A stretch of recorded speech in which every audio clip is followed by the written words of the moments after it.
307 on Super Talk 99.7 WTN. Hey, how are you? Chris Hand in again for Matt Murphy. Still recovering from that shoulder surgery that he had on Monday. 5.5 hours of surgery earns you 5 days off of work. Matt will most likely be back next week, barring any unforeseen circumstances. In the meantime, you can listen to us anywhere. We're on iHeartRadio. We're on TuneIn. We're on the FM dial. You can watch the show as well. If you've never checked out Super Talk TV, today is as good a day as any to do it. We're on Facebook, Twitter, Twitch. Our personal favorite's YouTube. You can always jump in the chat over on YouTube. And why would you want to watch a radio program on your TV? Well, on this show, we do video for all the audio that you hear. So just a little added incentive. Sometimes I feel like you get a better picture of what's actually going on when you can read somebody's body language and see the facial expressions of what's happening. And the video helps us illustrate that. And it's exclusive to the Super Talk 99.7 TV platform. So find us on YouTube. Hit like, hit subscribe, do all the things. I appreciate it. We got a lot to get to today, man. CNN continuing to double down on their reporting that the strike wasn't quite an obliteration. We'll cover that. Karen Levitt had her first press briefing in quite a few days, and she seemed downright pissed. Really like Karen Levitt, and when she's angry, it's even better. And we'll also talk about the stuff coming out of RFK's new vaccine advisory panel and some of the moves that they're making, which I think are fantastic. We'll talk about all that and more, plus anything that you want to talk about. 615-737-9986. That's the number to call and or text. However you feel comfortable joining the show, man, make sure you join the show. Without further ado, we've been doing this at the top of every hour while Murphy is out. He keeps sending me voice notes, and I think it's because he's under the influence of a bit of pain medication. And as the voice notes persist, I want to share them with you in something that we're calling a medicated moment with Matt Murphy. Oh, it's not going to play. It's not playing? Why isn't it playing? There it is. Hello, Chris. This is Matt Murphy, king of the osteophytes in the land of arthroplasty. We are currently under siege, and we are laying low as general discomfort and major pain have laid waste to our fine land and are now attempting to destroy our castle. Our only hope is that Lord Oxy can save us from this siege. I will continue to let you know how it goes. Remember the osteophytes. Goodbye.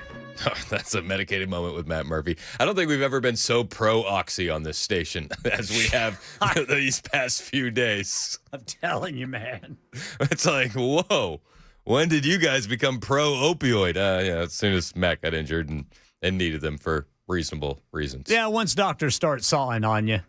That's, you get a Chinese shoulder. You might get an Oxy as well. So that's our medicated moment with Matt Murphy for this hour. We'll have more medicated moments with Matt on the way. I do want to kick things off today with that press briefing from Karen Levitt. She gets in there and she just lays down the hammer, as she often does, kicking things off by recapping what we saw over the weekend and how it was a complete and total success. As Commander-in-Chief, the world is a much safer place. After decades in which past presidents coddled and enabled the world's leading state sponsor of terrorism, President Trump finally ended the immediate threat of a nuclear Iranian regime. Following President Trump's command, the most powerful military in the history of the world executed massive precision strikes on 3 of the Iranian regime's key nuclear facilities. The objective of Operation Midnight Hammer was to destroy the regime's nuclear enrichment capacity and stop the grave nuclear threat posed to the United States, Israel, and the rest of the free world. The mission, which will go down in the history books, was an overwhelming success. Secretary of Defense Pete Hegseth and the chairman of the Joint Chiefs of Staff Dan Raisin Kane covered the operation in great detail at their briefing this morning at the Pentagon, and I encourage every American to watch it.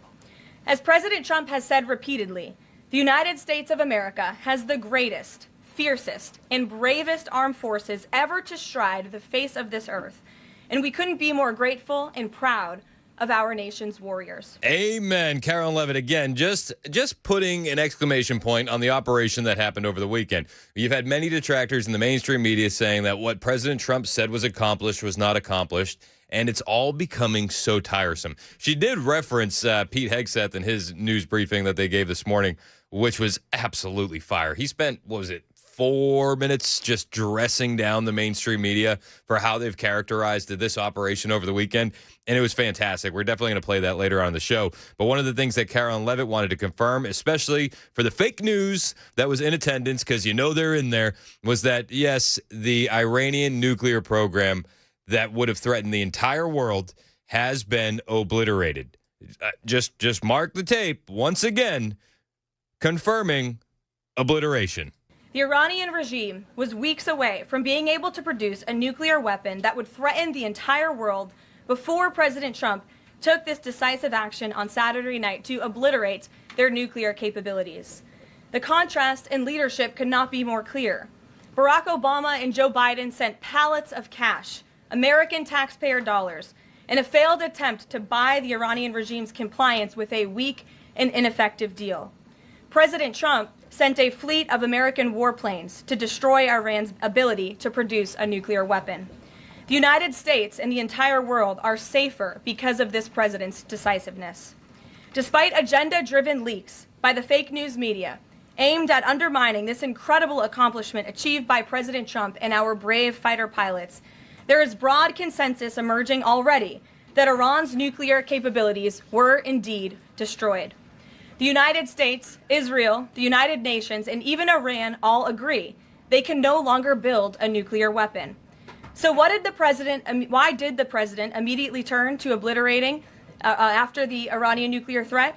Securing peace. Within 48 hours of the devastating strike, President Trump and his team brokered a historic ceasefire between Israel and Iran and officially ended the 12-day war. And that can only be described as unprecedented, amazing, and monumental.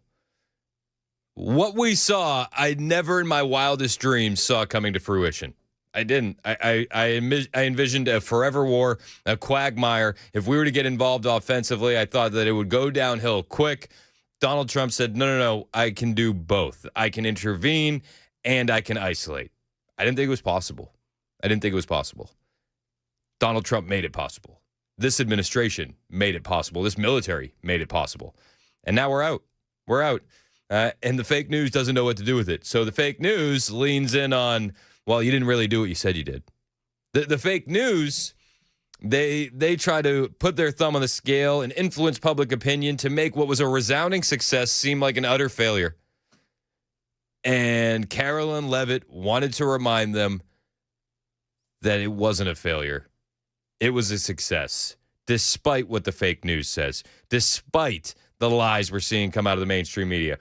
But she wanted to remind everybody, listen, we've seen this playbook before. This is what she literally said. This isn't the first time we've seen the fake news act like the fake news. This was a low-confidence preliminary intelligence assessment, and the entirety of that assessment was not leaked to the media. Only tidbits of that assessment were leaked to CNN. And we have seen this playbook run before, where you have people in the intelligence community or perhaps on Capitol Hill, we don't know, but I believe the FBI is investigating to find out who that leaker was because it's illegal and they should be held accountable for that.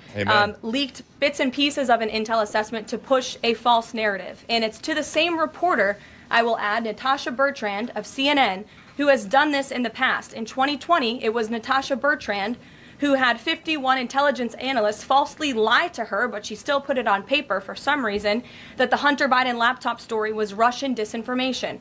Do you think Natasha Bertrand is just like, man, you know what I mean? Like, you think she wrote it, she knew it was a hit piece, she knew that she was lying, but now that she's really getting dragged through the mud, do you think she's reconsidering her decision-making at all? I feel like she has to be, right? Just held up in some apartment somewhere, some studio apartment in New York with a roommate, just sitting there, I knew I shouldn't have done that. Probably not. She probably has no remorse whatsoever. She probably believes her own hype and lies. She probably enjoys the smell of her own farts. We all know that's not true, right? We can all agree on that now. That was a lie from the intelligence community. Also in 2020, this same reporter, Natasha Bertrand, wrote that a top intel agency ruled out the man-made lab leak theory of the coronavirus origins. Again, the president was right about that. This reporter wrote a lie from the intelligence community to seek a narrative she wanted to prove. And guess what? We now know that's the truth. Also, in 2024, Bertrand pushed the suckers and losers hoax. She also pushed the fine people hoax, which was taking the president's words purposely out of context. And then last October, and I believe this is notable, Natasha Bertrand published an article in Politico from the intelligence agency. She said that John Ratcliffe was speaking without any evidence when he said Iran was attempting to undermine President Trump's presidential campaign. And then we, of course, found out that was absolutely true. In fact, the Biden administration declassed an intel report which said they had high confidence that Iran had done exactly what Ratcliffe alleged. They did run an influence campaign to hurt President Trump's candidacy. In fact, we know the Iranians tried to take President Trump's life. And so this is a reporter who has been unfortunately used by people who dislike Donald Trump in this government to push fake and false narratives. Oof, Carolyn, was your bag heavy coming into work today with all those receipts? I can imagine that she might have needed some assistance with that. It's unreal. So, by the way, it wasn't just the Hunter Biden laptop story. She also pushed the very fine people hoax. She pushed the suckers and losers hoax. And you know what? As Carolyn Levitt puts it, she's probably just being taken advantage of by people above her. She's probably not even smart enough to realize that she's pushing propaganda, yet here we are. She should be ashamed of herself. And that's not what reporting is. Journalism is trying to find the facts and the truth. And this week, we saw this same reporter being used to push a fake narrative to try to undermine the President of the United States, and more importantly, the brave fighter pilots who conducted one of the most successful operations in United States history. And I think the American people fully know that this operation was a complete and total success. 100%. So in the light of the new facts, in light of the pushback from the Trump administration, CNN, right, they got to issue some sort of an apology. They have to say, yeah, we got that one wrong, and then move on. And they wouldn't put it on, like, the front of the web page, right? They would put it, like, scroll down 3 pages, and then it would be, like, hidden somewhere. But, like, some sort of, no, that's not what they're doing. No. They're doubling down. They're doubling down. Classic. Brian Stelter went on CNN today and said, actually, we didn't report that the mission was a failure. We didn't. Oh, that seems like news to me. There's so much more reporting to do on this topic. This is a very complex matter, even though Trump tried to make it sound simple on Saturday night. It's really important to note what CNN did not report. CNN did not report that this mission was a failure. Far from it. It may have turned out to be a tremendous success. We just don't know all the facts yet, and neither does the U.S. government. Oh, okay. We didn't report that it was a failure. No, yes, you did. Carolyn Levitt will have to bring another pound of receipts tomorrow to that press briefing to deal with these further ridiculous lies. Yes, CNN pushed fake news. Did CNN word it in a way so they could weasel their way out of it? Yeah, absolutely they did. They're getting good at that. But yes, CNN pushed fake news over and over and over again. I did see one story that caught my eye. Is a member of the Trump administration getting blamed for that leak that happened of the intel report? Yeah, it actually seems that way. What does Trump have to say about it? I'll tell you which member of the administration that is and Donald Trump's comments when we get back. 321 Super Talk 99.7 WTN.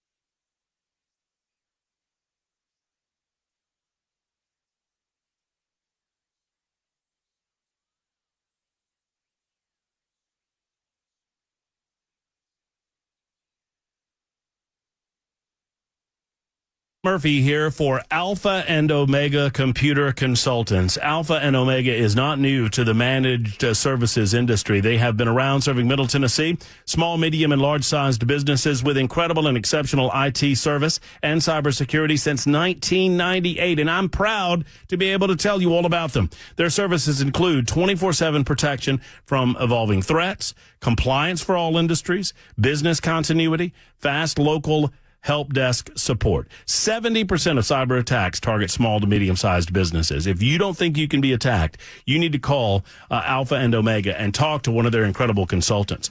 Because if you call, they can tell you some of the issues that they've seen over the past several years that potentially could come after you. If you're a business owner, 14 successful ransomware attacks happen every day. Think about that. 14 successful ransomware attacks. Call Alpha and Omega to avoid being one of the 14. If you're renewing your annual IT contract, don't settle for the same old support. Alpha and Omega delivers fewer problems, faster response, and service that actually works. Call now for a free quote. Friends, if you're a business owner, you owe it to yourself to have a conversation with our buddies at Alpha and Omega. 615-784-0096. 784-0096, or go to ANDO.net. That's the letter A and the letter O.net.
Friends, how much do you pay for health insurance? If you don't know the answer off the top of your head, might I recommend you call Shane Ring at Cover Nash. Shane's not one to sell you or upsell you on products that you don't need, but you need an expert in your corner to examine the health insurance marketplace and make sure that you're not overpaying. I don't know, and honestly, if I didn't have Shane Ring in my corner, I don't think I would know if I'm overpaying or not. But with Shane on your side, you can find out. He sits down with you and shops the entire health plan market, so you know every health plan that's available. And he can get you a plan that has a deductible as low as $250.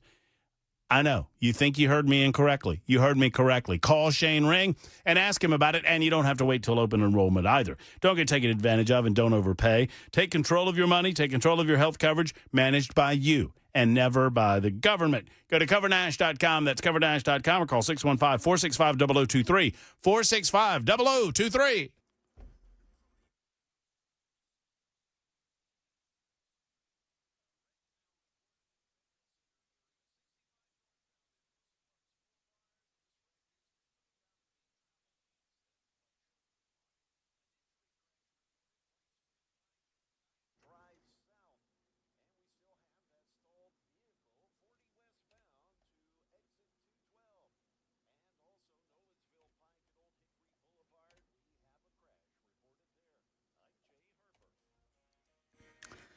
Kilmar Abrego Garcia update. Had some major new developments today. We'll tell you about at 3:30 on Super Talk 99.7 WTN. Looking forward to that update, Ken Weaver. Did you see what Axios tweeted out? What's that? They said Trump administration may deport Maryland man again. Still calling him the Maryland man. Kid you not. No, you're not from Maryland. He was living in Maryland. It's unbelievable. Yeah. It blows my mind. I mean, this case is, I was talking to Chad about this, Brother Hand. I mean, so this judge in Nashville who has ordered his release from federal custody has acknowledged she has no jurisdiction over ICE. Yeah. No, and ICE is saying. That's why I haven't really covered it too much because I think it's just, we're just adding noise to this echo chamber because, yeah, if if she says he gets to leave, ICE says no, not so fast. And see, I think the Trump administration, said, okay, yeah, we were a little quick in deporting him. All right, let's bring him back. But he's still illegal. And it doesn't matter, we can try him. Let's try him on these charges. But either way, if you let him out pending the trial, we're still going to take custody of him. And now they're saying, and we're going to deport him. Yeah, good. Hope you like Rwanda. So it's like, I don't know. I don't know what this judge is. I feel like she's just trying to get notoriety and some fame. What else would you be doing this for? Because, it just seems like, okay, you have no jurisdiction over federal immigration law enforcement. It just seems like a waste of time to me. Yep, and taxpayer dollars. Yeah. A lot of taxpayer dollars going out the door. It's stupid. It's stupid. All right, hey, I got another story here for you. Trump official in line of fire for leaked Iran bombing intel as they're left out of major security briefing. Daily Mail has this story, and every now and again, Daily Mail has got some good reporting. And I wonder if some of these rumors are true. Which Trump administration official are they talking about? Well, they're talking about Tulsi Gabbard. That's interesting. Tulsi Gabbard is rumored to be in Donald Trump's line of fire. She has been sidelined ahead of much anticipated intelligence briefing to Congress to detail Trump's recent strikes on Iran's nuclear facilities. Gabbard, Trump's director of national intelligence, was forced to make a dramatic U-turn last week after the president said she was wrong when she testified Tehran was not close to getting a nuclear weapon. Now, the spy chief will be absent today as Trump officials offer Congress evidence of how successful the strikes were. That happened earlier today. I'm just reading you the article. This came up beforehand. Trump has angrily insisted CNN and the New York Times were wrong in saying they had minimal effect. Gabbard was originally supposed to join members of Trump's inner circle, CIA Director John Ratcliffe, Rubio, Hegseth in the briefing. A person familiar with Gabbard's schedule told the Associated Press she was originally going, but not going any longer. The media is turning this into something it's not, a senior Trump administration official told the Washington Post, adding that Ratcliffe will represent the intelligence community. However, Trump biographer Michael Wolff said that Trump now sees Gabbard as a stooge who will take the blame for the leaks. With this kind of reporting, the only thing that's going to prove it correct or prove it false is a little bit of time. And I'll be honest with you, when I read it, my interest was piqued. When I got further along in the article, I decided to take it with more and more salt. And I'll just leave you with this. Donald Trump still today, as I'm reading this article and doing show prep, it was like, 1:30 I was reading this. Donald Trump posts a Truth Social post, and it says, the Democrats are the ones who leaked the information on the perfect flight to the nuclear sites in Iran. They should be prosecuted. I don't think Donald Trump would have any issue calling out somebody who's in his administration or his party if they were the ones that leaked it. So at this time, I'm just going to wait and see how the FBI investigation pans out. I don't think it's Tulsi Gabbard, but it's an interesting story and an interesting theory from the Daily Mail. 3:30 Super Talk 99.7 WTN.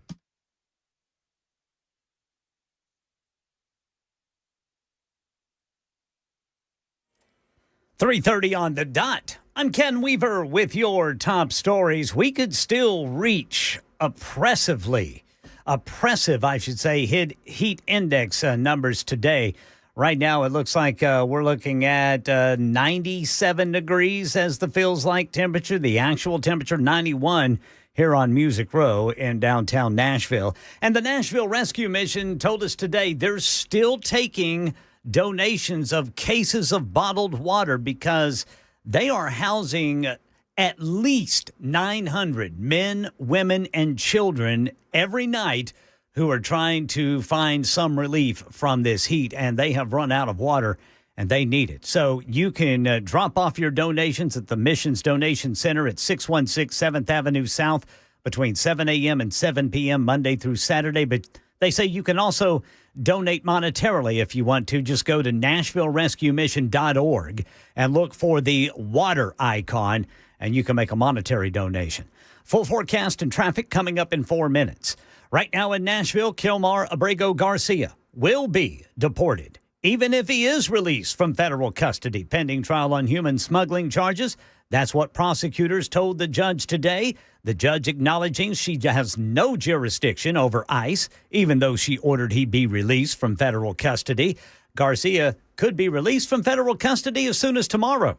And in our nation's capital, one big beautiful bill update. Speaker Mike Johnson was asked about the Senate parliamentarian denying the Republican plan to cap states' ability to collect more federal Medicaid funding through health care provider taxes. The Senate is reworking some of those proposals to see how else they might be handled, and we're on a wait-and-see basis over here. Yeah, so for days, a small but critical faction of the Senate GOP conference had been raising major flags about the way the tax cap on medical providers they think could bankrupt rural hospitals.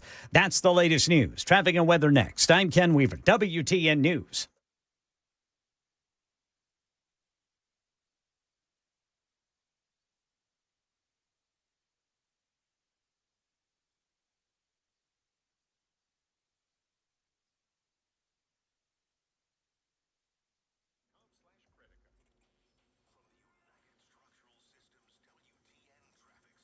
Very heavy eastbound 440 between 65 and 24. Then northbound 65 up to the South Loop.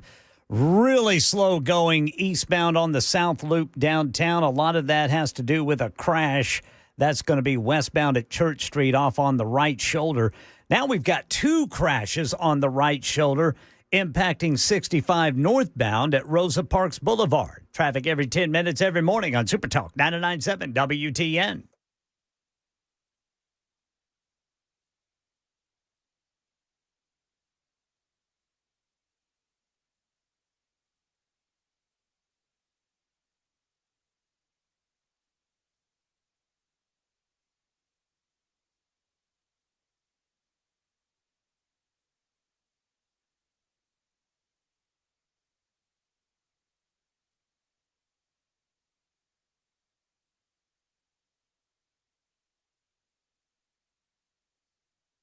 You know, for some time you've been hearing me talk about how great the Glock store is. There's a few reasons why. The Glock store carries all of the Glocks, both factory and custom Glocks.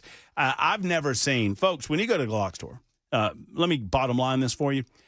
I've been in a lot of gun stores, and I've seen a lot of Glocks, and I've owned Glocks for years. I've never seen the numbers of custom Glocks that I've seen at the Glock store. It's something for everyone. There's a style for everyone.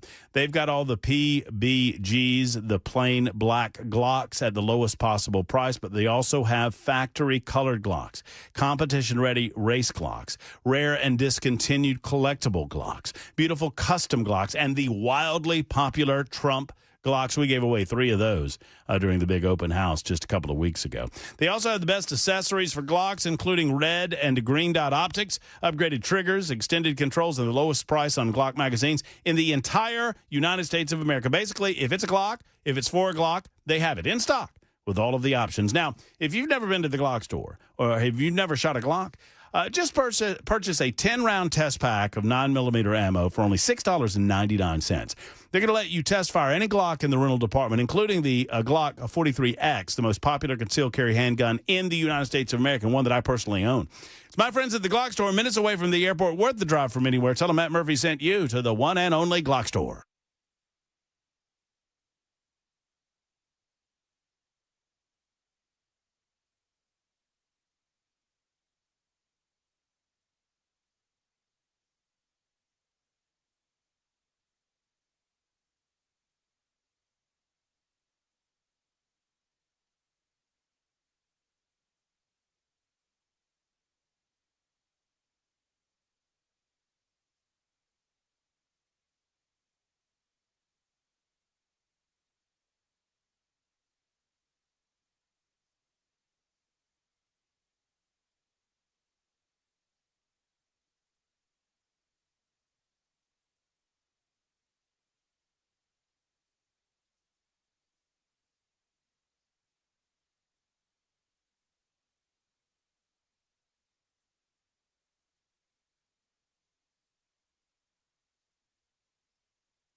Hey, what's going on, guys? It's Matt Murphy with Tony of My Cabinet Solutions. And Tony, summertime is here, and you and I have talked over the last couple of days about the outdoor options that we have at My Cabinet Solutions. I mean, you really do it all. I mean, anything that people need with their home when it comes to cabinetry, and really more than just cabinetry, because you have so many connections in the business place, you can get it done at My Cabinet Solutions. You sure can, Matt. And I'll tell you, a big thing right now is closets. Closets for men, too. So it's like I get people laughing at me sometimes, but my life changed when I got my closets in my house because everything's where it's supposed to be. I just feel better in the morning. So you men out there, you need to pressure your wife that you need a closet as well. Well, that's right. Well, here's what I would say, Tony. Make mama happy first, and then you can make daddy happy with the closets. If you trick mama's closet out, and then dad can get one, too. I think that's fair, right? That's fair. And if if it runs the budget up, listen, we got interest-free financing too, so we can take care of you to get what you want and get mama happy too. That's right. Go see Tony at My Cabinet Solutions in Hendersonville, and it starts with a visit to the website. That website's mycabinetsolution.com, right, Tony? Mycabinetsolution.com is correct, and they can go to the contact form and fill that out. It's quick and simple, and I'll get right back to them personally. Call or go to see Tony on the website at mycabinetsolution.com. You'll be glad you did.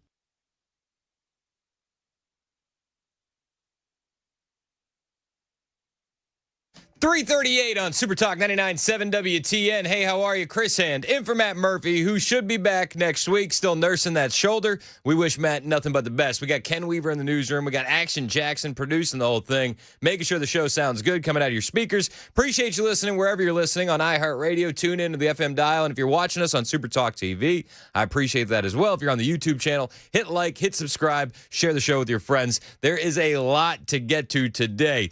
Now, one of the best moments from today was the press briefing from Pete Hegseth on the operation that took place, Midnight Hammer. And it wasn't really him talking about what happened in the operation that was fantastic. No, I mean, like at this point, we all kind of know what happened, right? Got 7 B-2s, 37-hour round trip, 12 bombs on Fordo, pinpoint accuracy, hitting a target the size of a washing machine, total obliteration. The fake news is in shambles. They're losing their mind. Like, we get it. We get all that. We get all that. No, so I wasn't really looking for that. What I was impressed with was Pete Hegseth spending about 4 minutes dressing down the entire mainstream media, leftist, elite propagandists in the room. Pete Hegseth went scorched earth. Absolutely scorched earth. Telling the press to their face that they care more about hurting President Trump than they care about spreading the news. Being honest journalists. And you know what? Pete Hegseth is absolutely right. This was earlier this morning, Pete Hegseth dressing down those members of the media. Because you, and I mean specifically you, the press, specifically you, the press corps, because you cheer against Trump so hard, it's like in your DNA and in your blood to cheer against Trump. Yep. Because you want him not to be successful so bad, you have to cheer against the efficacy of these strikes. You have to hope maybe they weren't effective. Maybe the way the Trump administration has represented him isn't true. So let's take half-truths, spun information, leaked information, and then spin it in every way we can. We've seen that so many times. It's not just this last strike. It's everything to do with Trump all the time. Remember when he was with Shinzo Abe and they said that he poured a bucket full of food in the koi fish pond like an idiot? Yeah, I remember that. They faked that. You remember when he said that there was going to be a bloodbath if he didn't win the election? You remember? And he was talking about the auto industry. I remember that. It was going to be a bloodbath. How could he do that? Do you remember when they said that he called the neo-Nazis in Charlottesville very fine people? We all remember that one. Yeah. I could do this for another hour. That's how many times the media has taken half-truths and spun things into a narrative that hurts Trump. Citing the obvious, but he doesn't stop there. To try to cause doubt and manipulate the public mind over whether or not our brave pilots were successful. How many stories have been written about how hard it is to, I don't know, fly a plane for 36 hours? Not many. Has MSNBC done that story? Has Fox? Nope. Have we done the story how hard that is? Have we done it 2 or 3 times so that American people understand? How about how difficult it is to shoot a drone from an F-15 or 16 or F-22 or F-35? Or what it's like to man a Patriot battery? Or how hard it is to refuel midair? Giving the American people an understanding of how complex and sophisticated this mission really was. There are so many aspects of what our brave men and women did that because of the hatred of this press corps are undermined because people are trying to leak and spin that it wasn't successful. It's irresponsible. He's absolutely right. And you could almost hear a pin drop as he's dressing down the reporters in the room. And if you're not watching on Super Talk TV, I'll paint the scene for you since you don't have the added bonus of the video element to it. But these reporters in the crowd can't even look Hegseth in the eyes. They're looking down. They're fiddling with their fingers. They're jumping on Twitter. They're making it look like they're writing notes. Got to write my notes. But they know that they're guilty of exactly what Hegseth is talking about. They know that they suffer from such an intense case of TDS that they can't celebrate the military victory that we saw over the weekend because it would mean Donald Trump did a good job and the orange man can't be good. So Hegseth rightfully nails them. And folks in this room are privy to that information because of the proximity here in the Pentagon. It's an important responsibility. And time and time again, classified information is leaked or peddled for political purposes to try to make the president look bad. And what's really happening is you're undermining the success of incredible B-2 pilots and incredible F-35 pilots and incredible refuelers and incredible air defenders who accomplished their mission, set back a nuclear program in ways that other presidents would have dreamed. How about we celebrate that? How about we talk about how special America is, that only we have these capabilities? I think it's too much to ask, unfortunately, for the fake news. So we're used to that. Nailed it. But we also have an opportunity to stand at the podium and read the truth of what's really happening. And the reality is you want to call it destroyed, you want to call it defeated, you want to call it obliterated, choose your word. This was an historically successful attack, and we should celebrate it as Americans. And it gives us a chance to have peace, chance to have a deal, and an opportunity to prevent a nuclear Iran, which is something President Trump talked about for 20 years, and no other presidents had the courage to actually do. That was Pete Hegseth this morning, and he's absolutely based. He's on fire. He's not happy with the mainstream media and how they've characterized this. Not one bit. And he said, listen, your hatred for Donald Trump can't even let you celebrate how successful this mission was.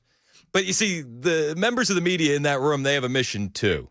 And the mission is not to make Donald Trump look good. The mission is not to celebrate the men and women who were involved in that mission. The mission for the members of the press is to make Donald Trump look bad. The mission is to make him seem unhinged, to make him seem like a lunatic, to make him seem like a racist and a bigot or any other negative that they can assign to Donald Trump at that given time. And the members of the press are in that room and won't make eye contact with Hegseth as he dresses them down. They're not going to sway from their mission. And they're not going in there trying to get the truth. No. They're going in there trying to figure out an angle on how they can make this look bad on the administration. And you heard Hegseth there say during that rant, if you will, that, you're undermining what the brave men and women did here. Now, I say that, I reiterate that point because he did. He said brave men and women. But the mainstream media is in that room, and they have their own agenda. They have their own mission, and they want to make the Trump administration look bad. So one reporter actually says to Hegseth, sir, why haven't you acknowledged the female pilots on the mission? Oh, here we go. Okay, so the fake news story of it not being obliterated didn't work, so we're going to pivot to sexism. Again, this is after he acknowledged the brave men and women involved in the operation, but this is how the mainstream media works. Again, they're on a mission, and the mission is to make the administration look bad. So this reporter, who probably didn't listen to any of his rant or anything else he had to say because they were formulating a gotcha question in their mind, gets their moment to shine. They say, sir, why didn't you acknowledge the female pilots? And it's like, are you kidding me? This is exactly the kind of BS we're talking about. Why not acknowledge the female pilots that also participated in this mission? The early messages that you sent out only congratulated the boys. So when I say something like our boys and bombers, see, this is the kind of thing the press does, right? Yep. Of course, the chairman mentioned a female bomber pilot. That's fantastic. She's fantastic. She's a hero. I want more female bomber pilots. I hope the men and women of our country sign up to do such brave and audacious things. But when you spin it as, because I say our boys and bombers as a common phrase, I'll keep saying things like that, whether they're men or women. Very proud of that female pilot, just like I'm very proud of those male pilots. And I don't care if it's a male or a female in that cockpit, and the American people don't care. But it's the obsession with race and gender in this department that's changed priorities. We don't do that anymore. We don't play your little games. Based. So Yes, you right know there. for certain that the uranium was... That's Hegseth. Absolutely crushing the fake news. Yeah, what does that even matter? Sir, you didn't acknowledge the female bomber pilot? Okay. Good grief. Okay. And like I said in the previous clip where he's ranting against the mainstream media, he says, you don't give our brave men and women credit who accomplished the operation. Like, but in the initial messages, sir, you said boys. Good grief. Right. I should have said military persons. We salute the Zers and Zays of the military. Oh, they'd have an issue with that too, dude. They have an issue with everything. They have an issue with everything. But again, the mainstream media is in there. They have their mission. And they have their marching orders. So now they need to say, actually, the CNN reporting has been vindicated by Hegseth. This is the new spin. Actually, believe it or not, Hegseth's comments this morning actually prove our point. This is what CNN's fact checker said this morning. Western Lensman on Twitter posted this clip, and he said, CNN's fact checker finds that CNN reporting was vindicated by Hegseth. The secretary referred to fake news CNN and immediately proceeded to effectively confirm CNN's reporting. So a CNN employee reports that CNN reporting was accurate. Incredible. This is how CNN tried to spin this. What did you hear in this press conference that rang true or that rang false?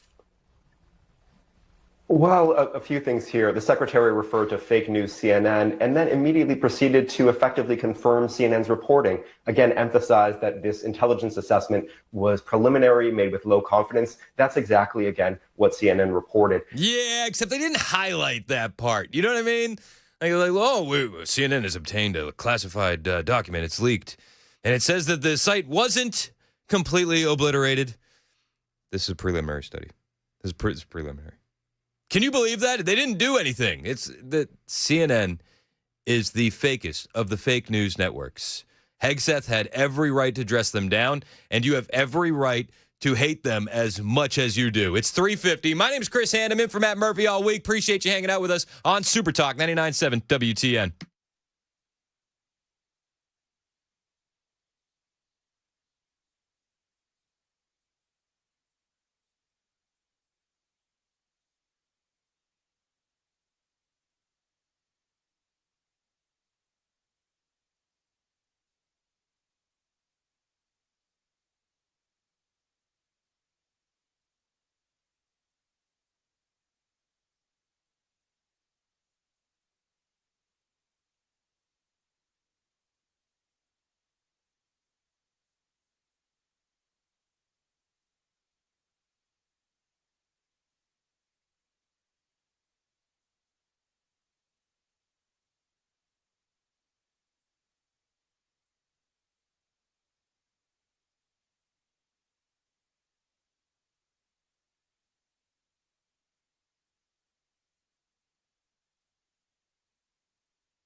Well, we've got sad news to report about that crash in Robertson County that shut down I-65 for a while this morning. And prosecutors in the Kilmar Abrego Garcia human smuggling case have made it clear what's going to happen if he is released from federal custody. These stories and more at 4 on Super Talk 99.7 WTN. That's Ken Weaver in the newsroom. My name is Chris Hand, filling in for Matt Murphy this week. Matt's out. Got a shoulder replaced. Chinese shoulder. It's listening to him now. I told him not to do it. He didn't listen. Matt should be back next week. He's going to join us at 4 o'clock for another medicated moment with Murphy. He continues to send me voice notes. High on OxyContin. How many have you gotten today? I've gotten about 4 today. 4 of them today. 4 of them. And then I get like extra messages like explaining his thought process through it. But those are also while he's high on oxycodone. Yeah. So yeah. You need to write a book with all of these. We should. Maybe I'll just compile it all. Medicated moments with Murphy. Lord knows we need more of them. Matt, again, we'll be back next week, bearing any unforeseen circumstances. He's going to be on fire when he gets back because I know that this kills him to be sitting out of this news cycle with as crazy as it's been. Kilmar Abrego Garcia, Axios posted a tweet, and it just killed me. Can you put this tweet up on the screen for the Super Talk TV audience? This tweet's on the screen, and it's from about 2:30 today. 2:30 they posted this. 2:30 our time. It's got 170,000 views on this tweet, and it's the caption that just kills me. Breaking: Trump administration to deport wrongfully deported Maryland resident again. It's like, come on, guys. No, that's not. At least they said resident. I thought they said Maryland man. They said Maryland resident. There you go. Yeah, it's technically a bit more accurate. Let's dig inside this article and see what we got. All right, the headline when you click through says, Trump administration to deport Abrego Garcia again. The Trump administration said it would send Kilmar Abrego Garcia, who was wrongfully deported to El Salvador, to an unnamed third country as part of its renewed effort to deport him, multiple outlets reported on Thursday. They do understand how this is all going to work out, right? He's going to be found guilty of the human trafficking charges. Like, that's how it's going to shake out. And then there's going to be ads that run throughout the midterms with every single Democrat who defended this Maryland man who's just a dad who was found guilty of human trafficking. And it's going to run ad nauseum in any single state, district, or county where that Democrat is running for election. And it's going to run over and over and over again. Mark it down. This is what's going to happen. Axios says the big picture. The Trump administration has included deportations to non-origin countries in its immigration policy with permission from the Supreme Court. Catch up quick. Abrego Garcia was returned to the U.S. earlier this month, and the Justice Department was ordered to release him from prison in Tennessee while he awaited trial. U.S. District Judge Waverly Crenshaw said on Wednesday that Abrego Garcia is likely to be eventually deported to El Salvador, where he's originally from. And again, the reason he wasn't ever able to go back to El Salvador was the gang activity that he was nervous about. He's nervous about rival gangs because he's in a gang.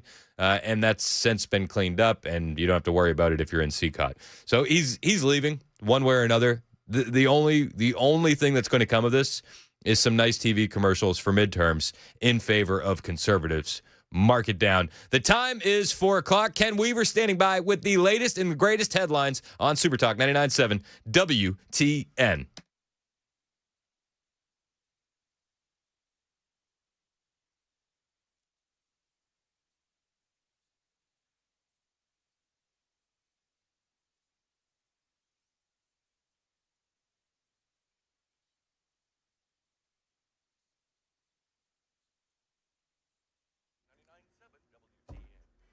Four o'clock on the dot. I'm Ken Weaver with your top stories. Got the heat index right now sitting at 97 degrees. Actual temperature 91 in downtown Nashville.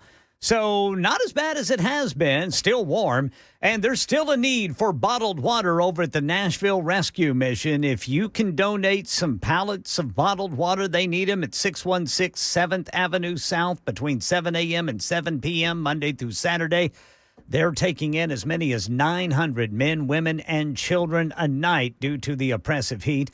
And sad news to report about that crash in Robertson County that shut down 65 southbound for a while this morning. Channel 4 says a truck driver and her dog were killed. One truck was on the shoulder with a flat tire. Another truck slammed into the back of it and sparked a fire. Got the full forecast and traffic coming up in 1 minute. Right now in Nashville, prosecutors in the Kilmar Abrego Garcia human smuggling case told the judge today the Salvadoran will be deported to a country other than El Salvador after his release from jail. Earlier today, Garcia's attorneys filed motions requesting he be returned to Maryland and that the judge block any attempt to deport him while this trial on these human smuggling charges plays out. Magistrate Barbara Holmes ordered Garcia's release from federal custody, but at the same time says she has no jurisdiction over ICE. And U.S. senators getting a classified briefing today on the impacts of the U.S. strikes on 3 Iranian nuclear facilities. This is Republican Senator Lindsey Graham, who says the operation was a success. Operation Midnight Hammer was brilliant, it was bold, it was necessary, and it was effective. They blew these places up in a major league way. Major league setback, years, not months. What do you think a Democrat briefed on the matter thinks? Well, let's listen to Virginia's Mark Warner. Clearly, the president making a comment on Saturday night before any assessment of total obliteration. Listen, I hope that is the final assessment. But if not, does that end up providing a false sense of comfort? Yeah, the briefing included the chairman of the Joint Chiefs, General Kane, also Secretary Pete Hegseth, Secretary Rubio, and the director of the CIA, John Ratcliffe. The CDC's new vaccine advisory panel meeting for a second day, and today the panel voted in favor of RSV shots for newborns. Members also voting on whether to remove the preservative thimerosal from flu shots, which is what several other countries have done, including the UK, Sweden, Denmark, Japan, and Canada, over concern about potential links to autism, despite scientific studies that claim there's no leak. That's the latest news. Traffic and weather next. I'm Ken Weaver, WTN News.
Capitol View got a crash on the right shoulder, 40 westbound at Church Street. In 2 crashes right now on the right shoulder. That's 65 northbound at Rosa Parks Boulevard. And then an injury crash, Smith Springs Road, east of Reynolds Road. We got a crash reported 24 eastbound past Briley Parkway and 440 westbound at Murphy Road. And in Williamson County, a crash 65 northbound at June Lake. Traffic every 10 minutes every morning on Super Talk 99.7 WTN.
.406 on Super Talk 99.7 WTN. Hey, how are you? My name is Chris Hand, filling in for Matt Murphy this week. Matt's off, got shoulder surgery. He'll be back next week. Looking forward to his return. This is it's a fun shift, but Matt does a great job, and I know everybody's excited for him to get back. In the meantime, you can find me on Twitter, True Social, and Instagram at Chris Hand on air. Hit the follow button. I will follow back. If you don't often get a chance to catch my show because we work at the same time, and you like what you hear, please subscribe to the podcast on Apple and Spotify. Just search for Chris Hand or Super Talk, and it'll all pop up, and we appreciate it. If you're over watching us on YouTube, hit like, hit subscribe, all the things. Matt's been sending me a bunch of voice notes while he's been away. And I get these voice notes from Matt, and Matt's under the influence, like heavily under the influence. Heavily. So we've been saving these voice notes, and we've been calling them medicated moments with Murphy. And I got another one. You ready for this hour's medicated moment with Murphy? Absolutely. He wanted to give you a little bit of insider baseball on how the voice notes are being created. Or I guess, where. For some reason, I feel compelled to tell you that at least 2 of these updates that I've done throughout the week have come from the toilet. So you guys can maybe review them and try to decide which ones are which. Good luck. Bye. Okay, that's he's on something. We knew he was on something. Apparently, it might be made of porcelain when he's recording those voice notes. You just walked in. Did you miss the front end of that? Yes, but I like what you just said. Ken missed the front end of it. Hold on. This is just for Ken. Medicated moment with Murphy. Let's just run it back. For some reason, I feel compelled to tell you that at least 2 of these updates that I've done throughout the week have come from the toilet. So you guys can maybe review them and try to decide which ones are which. Good luck. Bye. Smart Money says this one came from the toilet. Yes. The porcelain pontificator. We knew he was on Oxys. Now we know he's also on the toilet. Yeah. So that's our medicated moment with Matt this hour. He's recovering. And the Chinese are listening to everything he says. So yeah, and they'll be able to do it forever. Forever. But he's going to be able to get on planes. He's not worried about that anymore. Do you remember that update from the other day? Yeah. So why wouldn't the terrorists just do this? Oh, yeah, I know. Okay. So, love Matt. Wish him the best. Speedy recovery, man, if you're listening. I hope he's not listening. I've been butchering the show all week. So, you're doing a fine job, brother. We're trying. I do have some updates on immigration. For starters, boys, Alligator Island, Alligator Alcatraz is going to be ready before we know it. I didn't know I was as excited for Alligator Alcatraz as I am. But I'm here to tell you today, I have never been more excited for anything. Alligator Alcatraz coming to Florida very, very soon. There's some detractors, though. There's some people speaking out against Alligator Alcatraz. I'll let you listen. Starting next month, 5,000 migrants will be housed in trailers and heavy-duty tents at this remote, abandoned airfield. As I call it, Alligator Alcatraz. In a promotional video set to music, Florida's Attorney General lays out what he considers a deterrent for any potential escapees. People get out, there's not much waiting for them other than alligators and pythons. But some local officials warn the environmental impact could be devastating. We have environmental and physical stewardship and safety concerns. The Trump administration has said it wants to get up to 100,000 beds at detention centers across the country. Starting next month, 5,000. So they're going to get a lot of beds in there, up to 100,000 trailers. They're gonna. It's like, you ever see the pods at the schools? The kids. There's too many kids for the school because they're letting all the illegal aliens in school. Anyway, they start putting the kids out in trailers outside. That's what it looks like. Alligator Alcatraz. I'm so excited about this. Escape at your own risk. Yeah, I mean, listen, if you want to deal with the alligators, you want to deal with them gators, yeah, by all means. He actually, the Attorney General out of Florida, his name is James Youthmeyer. He stopped into Fox News with Will Cain to talk about Alligator Alcatraz. Meantime, a new migrant detention center is getting a lot of attention, and it's in Florida. The attention is thanks to its very unique security system. This 30-square-mile area is completely surrounded by the Everglades. Presents a efficient, low-cost opportunity to build a temporary detention facility because you don't need to invest that much in the perimeter. People get out, there's not much waiting for them other than alligators and pythons. Gators and pythons, baby. Nowhere to go, nowhere to hide. You don't have to pay gators and pythons either. I'm sure there's probably a few cottonmouths in there as well. You're not lying. It's a dangerous place to be. Yeah. It's called Alligator Alcatraz, and it's expected to be operational by next month. So joining me now is the man who came up with this idea. It's Florida Attorney General James Youthmeyer. So if it's ready next month, they're building this faster than the Chinese can build a COVID hospital. I mean, this thing is coming up quick. Mr. Attorney General, thanks for being with us here today. I think before I get into the specifics and details, which I have a lot of curiosities about Alligator Alcatraz, how did this happen? Where did the inspiration come from to convert this spot in the Everglades? Sure. Well, under Governor DeSantis' leadership, Florida's become pretty good at responding to states of emergency. Yep. And that's really what the illegal immigration crisis is. Just last week, we pulled MS-13 members off the streets in Orlando. The week before, it was criminal alien human traffickers and sex predators. We stand by President Trump, and we're going to do everything we can to support that administration in their efforts. Thank God they're protecting American families. But our success in arrests is filling up the jails quickly, so we need additional detention space. And this location is ideal because of its surrounding area. It's ideal because of the gators. I mean, listen, if you have any issues, it's the gators. The gators, it's because of the gators. I love it. And the pythons. Like what he said, listen, we're arresting so many people, we're running out of detention space. Like, that's just the truth. And we still need to ramp these deportation numbers up. I'm sorry. These are rookie numbers. We're not going to accomplish any of our goals with the numbers that we're hitting right now. We're just not scaling out to the 20 million illegal aliens that we have. And every day we get another one, at least another one. I saw a report, a lot of Iranians have been getting pinched. Have you seen that? A lot of Iranians. I saw where at least 9 were rounded up recently, but have there been more? 130 Iranian nationals in 1 week. That's significant. Yeah. U.S. Immigration and Customs Enforcement has reportedly arrested 130 Iranian nationals across the country within the last week as part of an intensified Trump administration initiative to locate and detain individuals considered potential security threats for the U.S. Following the strikes on the Iranian nuclear facilities. 130 Iranians. They're going to have a whole Iranian wing over at Alligator Alcatraz. It's going to be just loaded to the gills. Chuck in Hendersonville, do you love Alligator Alcatraz?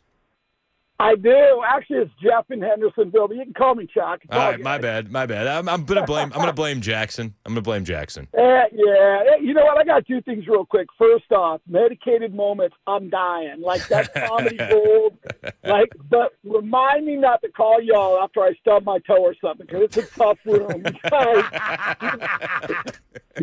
You got to keep it. Oh, my God. You got so much leverage. I see Matt buying lunch for at least half a year coming up here. But in regards to Alligator, Alcatraz, or Island, or whatever the hell, I just got to say, I just can't wait to see the anti-ICE protesters wade through that swamp and hold up their signs. That's what these comedy goals do.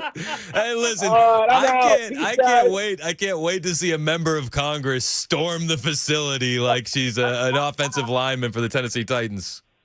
Yeah, right? I mean, enough of this crap, you know. So anyway, that's all I got. I'm sweating in the car, but thank you for the gold. And, oh, man, I still owe Matt a glass from Volunteer Outfitters. You know, I owe him a cocktail, but I think he's going to need it more after all the hits he's taken. Hey, appreciate the call, Jeff. Thanks so much. People love Alligator Alcatraz. A lot of Iranians could end up in Alligator Alcatraz. 130 Iranian nationals in this past week have been rounded up by ICE. This is huge. According to multiple federal sources cited by Fox News reporter Bill Malugin, who's one of the best, 670 Iranian nationals are currently being held in ICE detention facilities nationwide, and that 130 were arrested in the last 7 days. I mean, it's just a massive number. The crackdown follows an earlier wave of arrests announced this week, in which we saw initial reports that 11 Iranian nationals had been detained in a 48-hour span after those strikes across 9 major cities.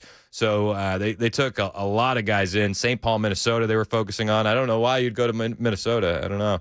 Authorities also arrested an Iranian national who had been living in the U.S. illegally for the past 8 years. He was placed on a terror watch list in February. I mean, just the worst of the worst. They're rounding these guys up, and they're rounding them up fast. And salute to our men and women in ICE for not slowing down. But with all the stuff that we're seeing from ICE, all of the wins, you're going to see the mainstream media attacking them, much like other subjects that they attack this administration on. And they're going to say, you're doing it wrong. They actually, today at the press briefing, they went after Caroline Levitt, because there's a story out in the Miami Herald that says DHS is targeting foster children for deportations. So that's the story in the Miami Herald. Caroline Levitt was not happy that this was even brought up. The Miami Herald recently published a story saying the Trump administration was targeting migrant foster children. The Trump administration has denounced this as false. Could you clarify the Trump administration's position on protecting migrant children, particularly the 300,000 lost under the Biden administration? Yes, I saw that Miami Herald article yesterday, and I was aghast at the headline. It's egregious to accuse this administration of trying to target foster children. That is not at all what is happening at the Department of Homeland Security.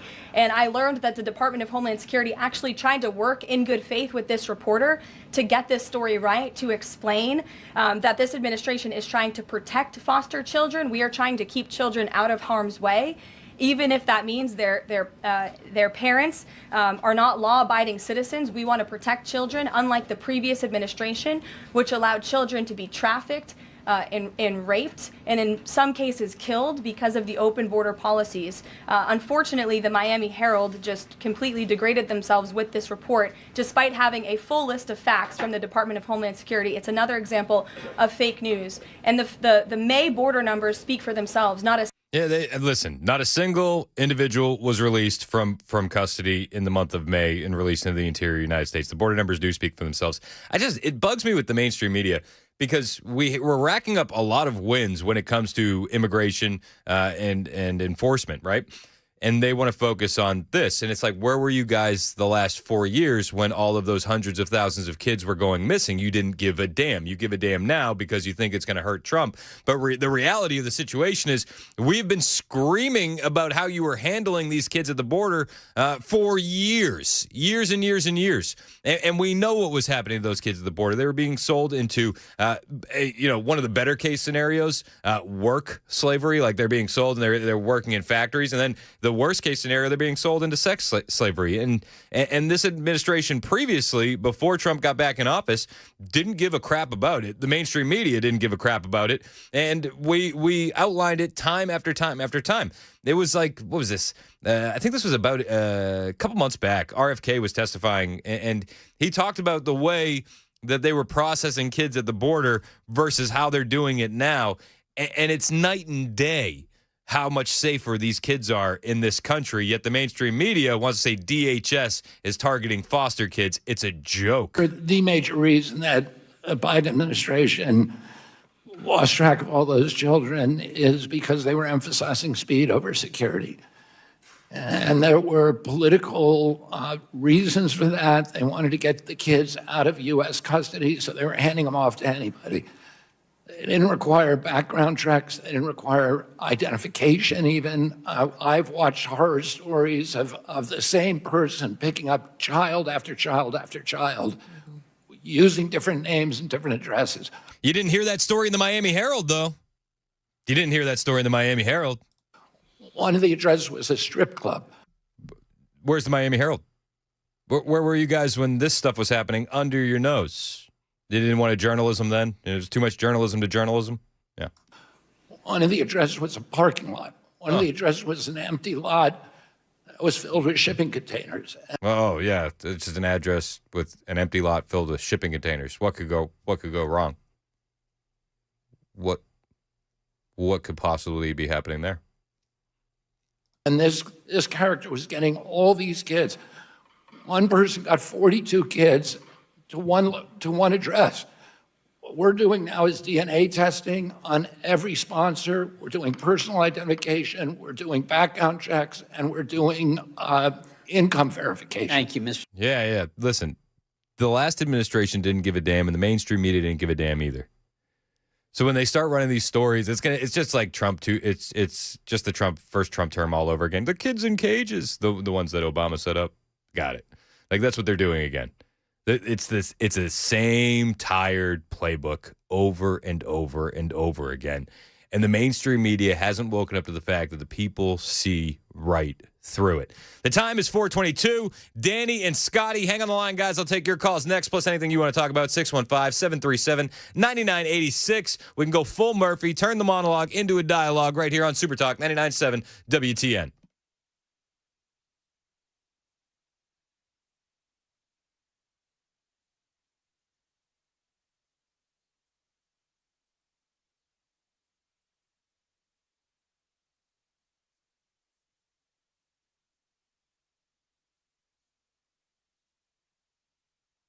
Have you noticed how unreliable things have become these days? Like when somebody tells you, hey, it's going to be ready at 4, and you get there at 4, and it's not ready. And you're like, why is this not ready? People are really tired of unreliable.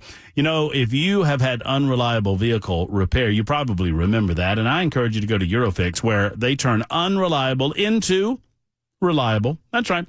Eurofix has your vehicle ready when it's really ready. You don't have to stand around and wait. Eurofix repairs all European automobiles with quality that beats the dealer without dealer pricing. Dealer repair shops, sadly, are designed to pay virtually all of a dealership's overhead, and that's a lot of money. Why would you pay for all of that? At Eurofix, reliable also means a 3-year nationwide warranty, a free loaner car, and at every repair appointment. Make sure that you call ahead on the loaner cars. They're very popular. So if you're tired of unreliable repair shops, come to the family-owned shop that's been around for 26 years.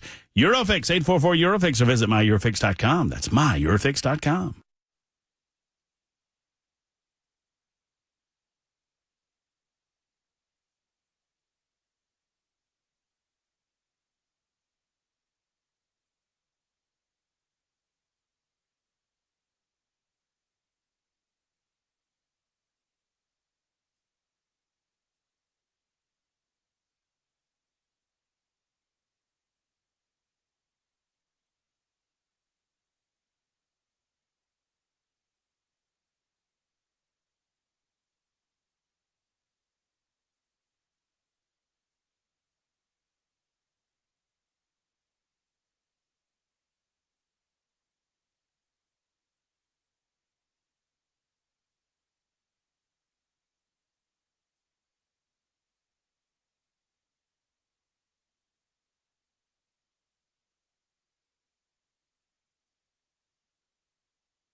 The Sleep Apnea and TMJ Solution Center wants to see you. Dr. Brian McLaughlin is now in charge of the Sleep Apnea and TMJ Solution Center, and he comes with the same exceptional credentials as Dr. Stephen Poss, who started the company so many years ago. With 2 locations in Murfreesboro and Brentwood to serve you, if you can't wear a CPAP machine and have mild to moderate sleep apnea, there is an FDA-approved oral device that gently supports your jaw. It helps you be able to breathe better, snore less, without any hose and any mask. Friends, many people have met their insurance deductibles, and if you want to maximize your insurance, don't wait. Start treating your sleep apnea and snoring today. They're in network with BCBS, Aetna, Cigna, United Healthcare, Medicare. They're a preferred provider with TRICARE for our military. Once again, 2 locations to serve you at your convenience, Brentwood and Murfreesboro. Go see Brian McLaughlin and his team today. At TennesseeSleep.com, you can find out more information. Once again, Murfreesboro and Brentwood, TennesseeSleep.com. That's TennesseeSleep.com.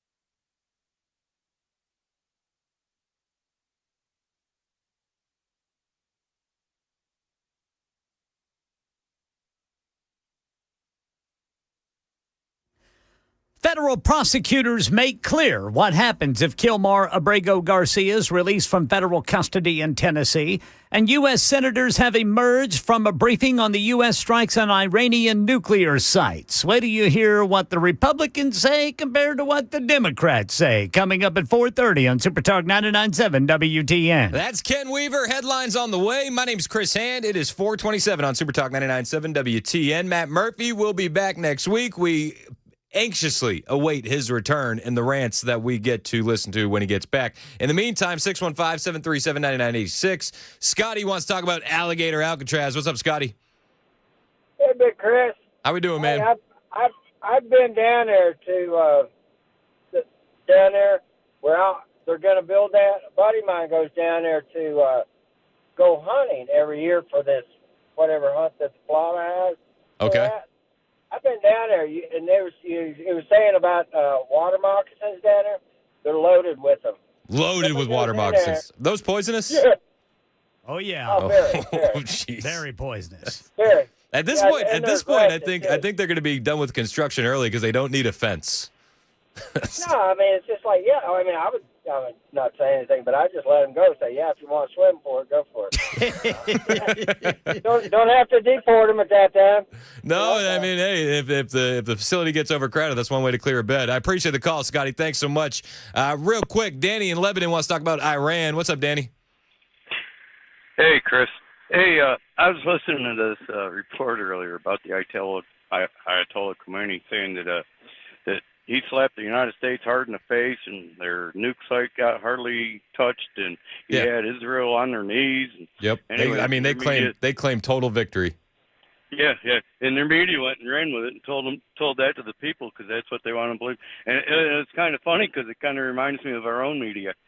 They tell the people what they want to believe and what they want to hear and convince them all the same. You know, it's kind of ironic, I find. Yeah, no, you're right. I mean, the irony is almost poetic, Danny, and I appreciate the call. I think that's one of the silver linings about the Iran conflict is that the state-controlled media is going to say, we won, and then they're going to be able to get out of the conflict without looking like their tail is between their legs and they've had the brake speed off of them, which we all know to be true. So, hey, you know, if that's what you got to say to get out of this fight and end it, I'm fine with that. Whatever you need to do, man. Let's close this thing down. Everybody won. Everybody won. It's like doing sports in the early 2000s. Participation ribbons, and everybody won. 4:30, Super Talk 99.7 WTN.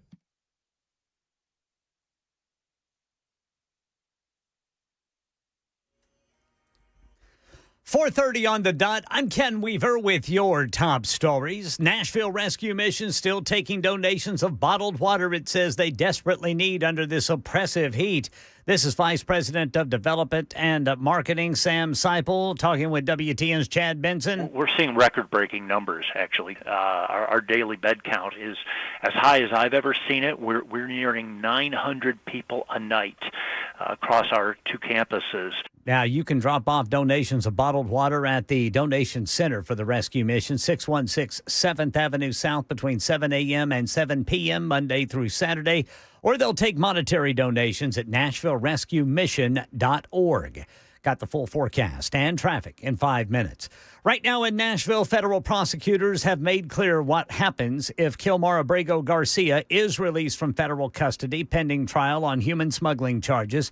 They told the judge he'll be deported somewhere other than his home country, El Salvador. Earlier today, Garcia's attorneys filed motions requesting Garcia be returned to Maryland and that the judge block any attempt to deport him. Magistrate Barbara Holmes has ordered Garcia's release from federal custody, but she acknowledges she has no jurisdiction over ICE. U.S. senators have emerged from a briefing today on the U.S. strikes on Iranian nuclear sites over the weekend. Here's Arkansas Republican Tom Cotton. I think it's safe to say that we have struck a major blow alongside our friends in Israel against Iran's nuclear program that is going to make America safer, our friends in the region safer, and protect the world from the risk of an Iranian nuclear weapon. And there's Democrat Adam Schiff. My takeaway is we still don't know a great deal in terms of the damage assessment. We really don't, I think, have a good comprehensive understanding of how much the Iranian program was set back. Well, the briefing included the chairman of the Joint Chiefs, General Kane, also Defense Secretary Pete Hegseth, Secretary Rubio, and the director of the CIA, John Ratcliffe. States can block Medicaid money for health care at Planned Parenthood, says the U.S. Supreme Court, in a case brought by a woman challenging South Carolina's laws. A significant setback for Planned Parenthood, which draws more than a third of its funding nationwide from government contracts, including reimbursements from Medicaid. This was a case that dates back to 2018 when the state of South Carolina excluded Planned Parenthood from their program. Yeah, this ruling could give a boost to other states that argue even non-abortion related funding that flows to Planned Parenthood helps carry out abortions. That's the latest news. Traffic and weather next. I'm Ken Weaver, WTN News.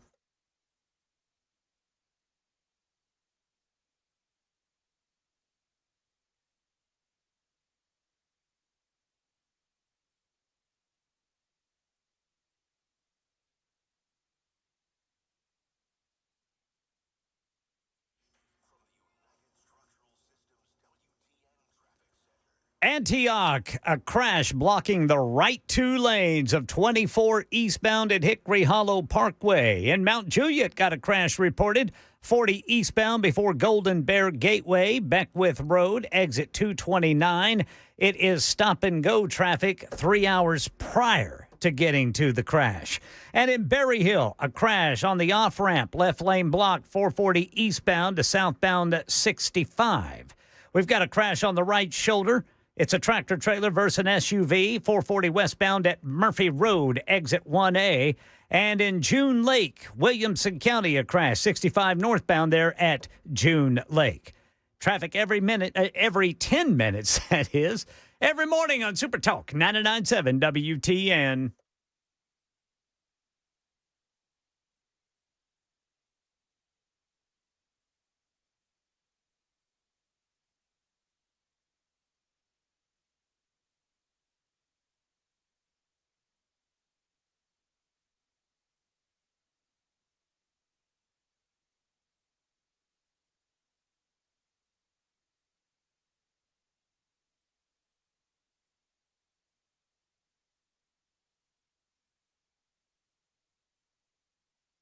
Hi, friends. It's Matt Murphy for the Wellness Institute of Nashville. You know, Dr. Kevin Mitchell, Dr. Ashley, and the rest of the team, they want to alleviate pain. That's what it's all about at the Wellness Institute of Nashville, is finding ways to alleviate your pain without complicating your life with surgical options, right? Because you want that to be the final option. And obviously, surgery is not a bad word, and sometimes folks need it. I need it on my shoulder, but I don't need it on my lower back. I used spinal decompression. Thank you to the Wellness Institute of Nashville. I've made the switch, and so many others are making the switch as well. Right now, you can get your first consultation for just $34. That's in honor of our president. president. The old 47, they tried to throw 34 felonies on him, and we weren't having any of that.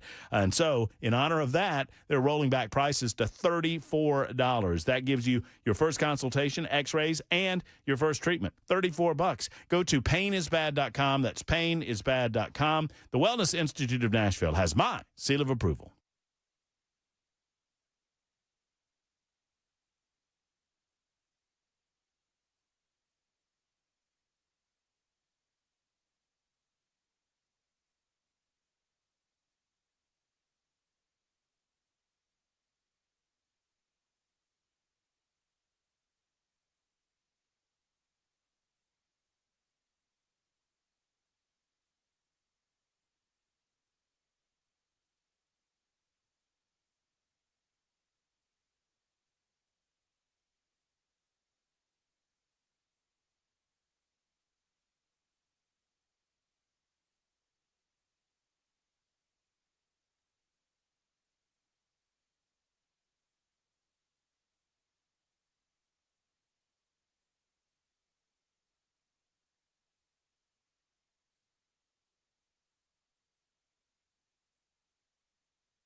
.437 on Super Talk 99.7 WTN. Hey, how are you? Chris Hand in for Matt Murphy, who is out for the remainder of the week, nursing that shoulder back to health. We wish Matt nothing but the best and a speedy recovery. I got a text here from 8403. They said, you guys need to redo that wellness commercial with Murphy while he's on all these medications. We should. I suggested that we redo all the commercials or have him call in and do them live, but they shut me down. We got a lot to cover. In the meantime, we're talking a little bit about immigration. The Democrats are just insane when it comes to immigration, as you and I both know. Yet, they continue, and we got some stuff to cover. LaMonica McIver, you remember the name. Everybody remembers the name. LaMonica McIver. She was the New Jersey congresswoman who was trying out for the Tennessee Titans. She was trying to get into an ICE facility and check it out. And she was throwing elbows and throwing down hammers on ICE agents. And she was charged for it. And she's officially pleaded not guilty. New Jersey Rep. LaMonica McIver pleaded not guilty Wednesday morning in U.S. District Court to multiple federal charges connected to her physical confrontation at an immigration detention center. McIver is facing a 3-count indictment for allegedly assaulting federal agents during a May 9th visit to Delaney Hall, privately owned facility used by Immigration and Customs Enforcement in Newark, New Jersey. Prosecutors allege she struck one agent with her forearm, forcibly grabbed him, and used her forearms to hit another agent. If convicted, she could face up to 17 years in prison. It's kind of known that she was going to plead not guilty. We saw that coming. But here we go, man. This is going to be one to keep your eyes on. Outside the courthouse in Newark, McIver denied wrongdoing and said the charges are politically motivated. Yet anybody who watched the video of LaMonica McIver knows that is complete garbage. You can see her throwing bows at these ICE officers. Just throwing elbows like crazy. She knew that she was up to no good. And hold on, I'm gonna put the video up on the screen because you can see the video her throwing these elbows. So if you're watching on the stream, I'll let this roll in the background for some B-roll. but it's LaMonica McIver, and she's in the red overcoat and the white shirt where her belly's almost hanging out, and you can see her pushing and throwing elbows. And I think, not guilty. That's great. That's really nice that you pled not guilty. But we have the video. And her belly. And her belly. We have the video and her belly. And she says that the charges are politically motivated. Politically motivated. That is definitely not an Audi button. She said at the end of the day, it might have been at one time. Yeah. She said at the end of the day, this is all about political intimidation. That's what she told reporters alongside her attorney. Again, ma'am, we have the video. Case is being led by interim U.S. Attorney Alina Habba. Do you think that Alina Habba is going to be messing around? I think Alina Habba is going to look for some points on the board, and she's going to get a guilty verdict. Who knows what happens in this case? There was a point in time where I didn't want LaMonica McIver to go to jail. I didn't want her to be a martyr for the Democrats. But now I'm just like 17 years. Like, good luck. Nobody will remember your name. I think that they should lock her up and throw away the key. Alina Habba is going to be working her tail off on this. We got a lot more to cover. So LaMonica McIver, she's saying not guilty. It's garbage. That's never going to fly. On the other side of the country, California, they have a new plan for illegal aliens, and it's been tough out there in California for them. They're afraid to go to work because they don't want to be deported. They're afraid to leave their homes because they don't want to be deported. So the city is like, dude, we got the best idea. What we should do is we should just give them free rent since they can't go to work or leave the house. Kid you not. That's their plan. Union, along with some other major labor unions, are joining forces today demanding action to protect Angelenos against immigration raids. The local SEIU 721 labor union, along with crew and the tenants union, are asking the LA City Council to pass an emergency protection to help families who may face eviction due to the immigration raids. The unions say many families may not be able to cover rent due to a family member who may have been taken by ICE, or who have family who may not be able to leave their homes due to fear of kidnapping. It's not kidnapping, it's deportation. Yet this is Los Angeles, and this is local Los Angeles media. Of course they're going to frame it that way. Of course they are. Of course they are. But it's hot garbage. It's hot garbage. Even the way she framed it at the beginning. For Angelenos who are afraid that they could be evicted if they don't pay their rent. It's like that happens to everybody every day if you don't pay your rent. But if you're an illegal alien, now you're going to get a free pass in Los Angeles. That's what they're pushing at the city council. The groups claim Latinos make up majority of renters in the city of LA. They also say local residents have had enough to deal with, from COVID to the economic crisis and our deadly firestorm. Now the raids are creating unnecessary fear. Nowadays, you don't know who's the cop, who's an ICE agent, now who's a bounty hunter, and now I can be dressed like a cop. Exactly. And just Yeah. Listen, this is just more insanity from the left when it comes to illegal immigration. And it's like, it's insanity top to bottom. Los Angeles is pushing even further left. Color me shocked. Oh, you might get evicted because you're afraid to go to work, because you're afraid you're going to get deported. I love how they said kidnapping, though. They might get kidnapped. By who? By ICE agents who found out that they're not in the country legally and want to remove them? It's not kidnapping. That's immigration enforcement. And you need to get in line. All these states need to get in line. Over in Minnesota, they're actually giving in-state tuition benefits to illegal aliens, and Pam Bondi and the DOJ said, nah, we got to stop that. The DOJ called these Minnesota statutes discrimination against U.S. citizens, noting that tuition for in-state students is significantly lower than those out-of-state students.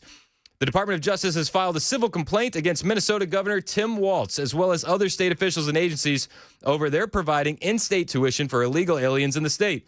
The suit stressed that federal law prohibits states from providing aliens not lawfully present in the United States with any post-secondary education benefit that is denied to U.S. citizens. The prohibition is categorical, yet Minnesota is flagrantly violating it.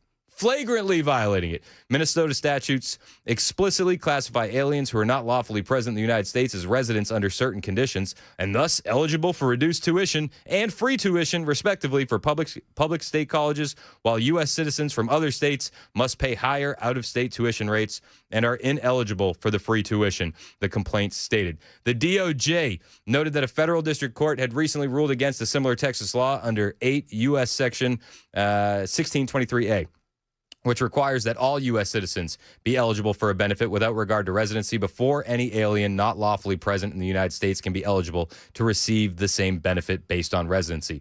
The DOJ has called these Minnesota statutes discrimination against U.S. citizens, noting that tuition for in-state students is significantly lower for those out-of-state students. Out-of-state American citizens therefore pay substantially higher tuition than aliens who are not lawfully present in the United States but meet the Minnesota residency requirement. Again, we see this time and time again. The red carpet gets rolled out for the illegal alien and the rug gets pulled from the American citizen. Pam Bondi is not putting up with that in Minnesota. Attorney General Pam Bondi said in a statement, no state can be allowed to treat Americans like second-class citizens in their own country by offering financial benefits to illegal aliens. The Department of Justice just won on this exact issue in Texas, and we look forward to taking this fight to Minnesota in order to protect the rights of American citizens first. Thank you, Pam Bondi. Still waiting on the Epstein files, but this is good too. This is good too. The Trump administration, meanwhile, they have a plan that would end asylum claims and speed up deportations for hundreds of thousands of illegal aliens. About time. CNN has this story. Trump administration is planning to dismiss asylum claims for potentially hundreds of thousands of migrants in the United States and then make them immediately deportable as part of the president's sweeping immigration crackdown, according to two sources familiar with the matter. Fingers crossed. I hope this comes to fruition. Let's go. It marks the latest in a series of moves by the administration to bar migrants from receiving protections in the U.S. as federal authorities come under pressure to deliver historic immigration arrest numbers. Administration officials have been quietly working on efforts to make more people eligible for removal. This is a good thing. The Biden administration waved a magic wand and made so many individuals that would have never, ever been allowed to come here via asylum come here. We saw it with Chile. We saw it with Haiti. We saw it with Nicaragua. We saw it with Venezuela. We saw them boarding planes from their home countries and being flown into the interior of the United States. And it's not the move. J.D. Vance talked about this on the campaign trail. He said, listen, the waving of the magic wand doesn't add up. It's not the right move. So they're going to try and work on this, and they're going to try and get this reversed. CNN puts it this way. The people being targeted in this case are those who entered the U.S. unlawfully and later applied for asylum, the sources said. Their cases are expected to be closed, therefore leaving them at risk of deportation. It could affect hundreds of thousands of asylum applicants. Yet they say in their own reporting they snuck in first and then applied for asylum. They snuck in first. If you're skipping due process on the way in, I have no compassion for you needing due process on the way out. I just don't. I hope the Trump administration goes through with this. I really do. Rush Limbaugh, this has been going viral today. Charlie Kirk posted it. Rush Limbaugh had a take on what the immigration laws should be. And Rush laid it all down. And as everybody says, oh my gosh, this is so harsh. This is so cruel. Rush rug pulls him and says, you know what country has these same laws, don't you? Everybody's making immigration proposals these days. Let me add mine to the mix. Call it the Limbaugh laws. First, you immigrate to our country, you have to speak the native language. You have to be a professional or an investor. No unskilled workers allowed. Also, there'll be no special bilingual programs in the schools with the Limbaugh laws, no special ballots for elections, no government business will be conducted in your language. Foreigners will not have the right to vote or hold political office. If you're in our country, you cannot be a burden to taxpayers. You are not entitled to welfare or food stamps or other government goodies.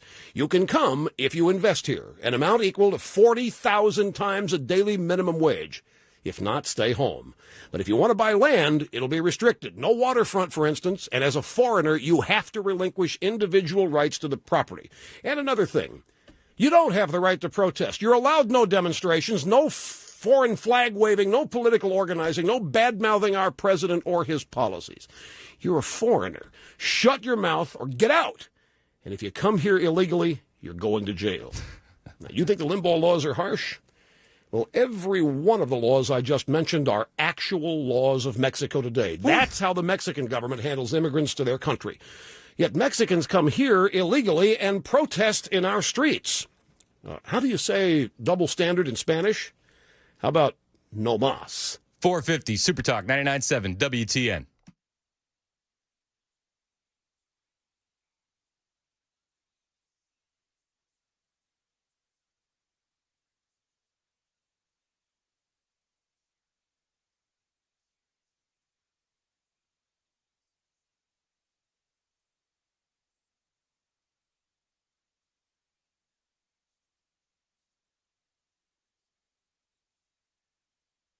Folks, I don't want you to be left in the dark if the power goes out. And you're thinking, well, Murphy, how does that work? If the power goes out, I'm naturally going to be left in the dark because I don't have any power. Not so when you have Premier Generators.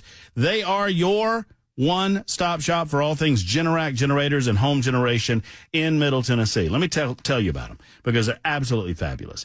At Premier Generators, they are the largest certified Generac dealer in Tennessee. And if you look it up, you'll see that Generac is your premier brand. You see what I did there? Premier Generators and Generac is your premier brand.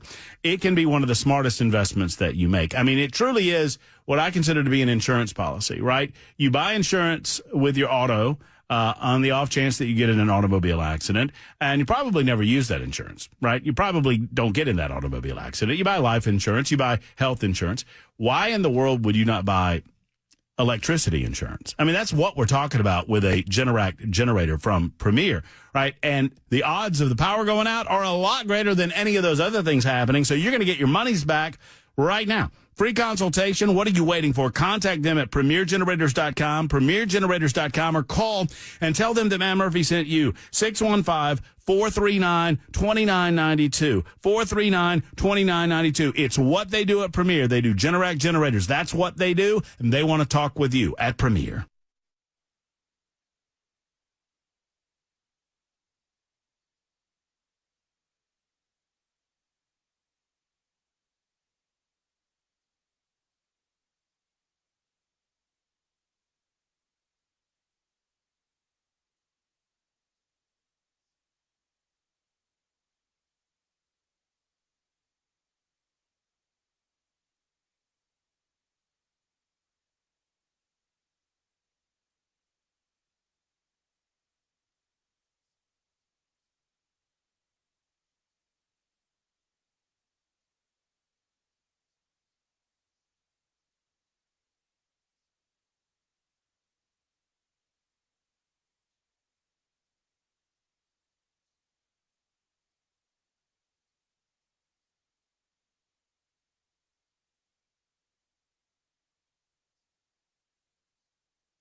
Hey, friends, it's Matt Murphy for USS, United Structural Systems. USS is going to keep your home stable and dry, and they've been doing so since 1994. Our friends at USS are the best in the business when it comes to foundation repair, waterproofing repair, and making sure that your home is exactly as it should be. You know, typically homes are going to settle. That's a natural occurrence. But if the settling happens in such a way where it causes stair-step cracks in the masonry or mortar joints, or perhaps you've noticed a musty or moldy smell in the basement or crawl space. Maybe a door is sticking, a window is sticking. These are all signs of problems in your home, and it's a sign that you need to call USS, United Structural Systems. They guarantee their best at USS, and they've been keeping homes stable and dry since 1994, almost 30,000 satisfied customers. Call 615-488-7855, 488-7855 for USS, United Structural Systems.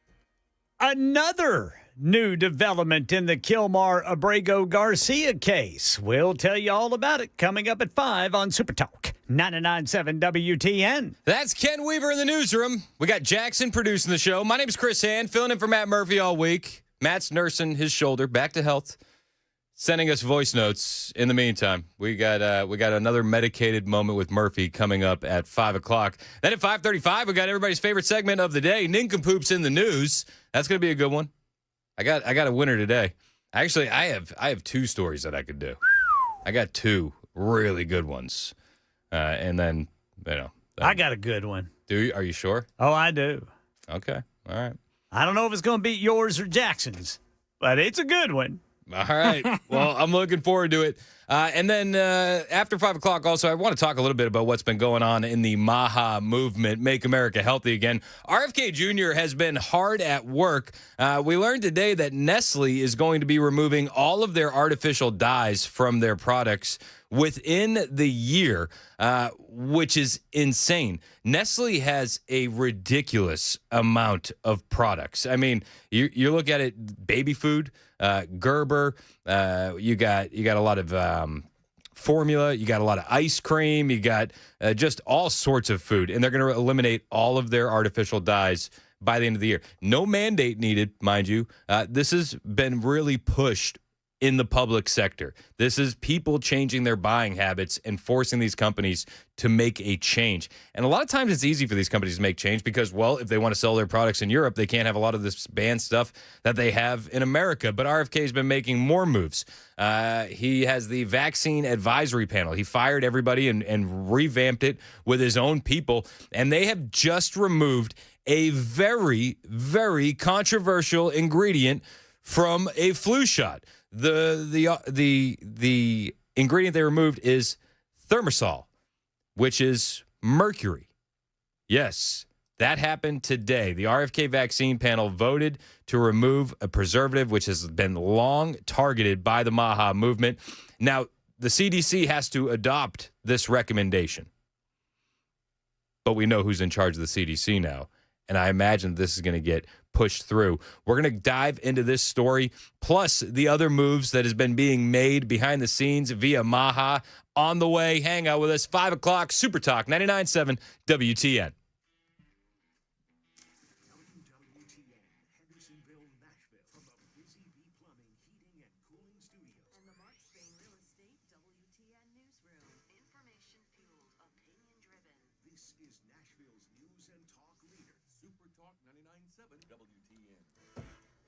5 o'clock on the dot. I'm Ken Weaver with your top stories, and it looks like the clouds moved away in time for the sun to heat us up to a heat index of 100 degrees right now on Music Row. The real temperature's 92, but with 52% humidity, it feels like 100. And a reminder, the Nashville Rescue Mission needs donations of bottled water. They're taking in a record number of men, women, and children every night, more than 900, trying to get out of the oppressive heat. So donations of bottled water will be taken at the Rescue Mission's Donation Center at 616 7th Avenue South between 7 a.m. and 7 p.m., Monday through Saturday.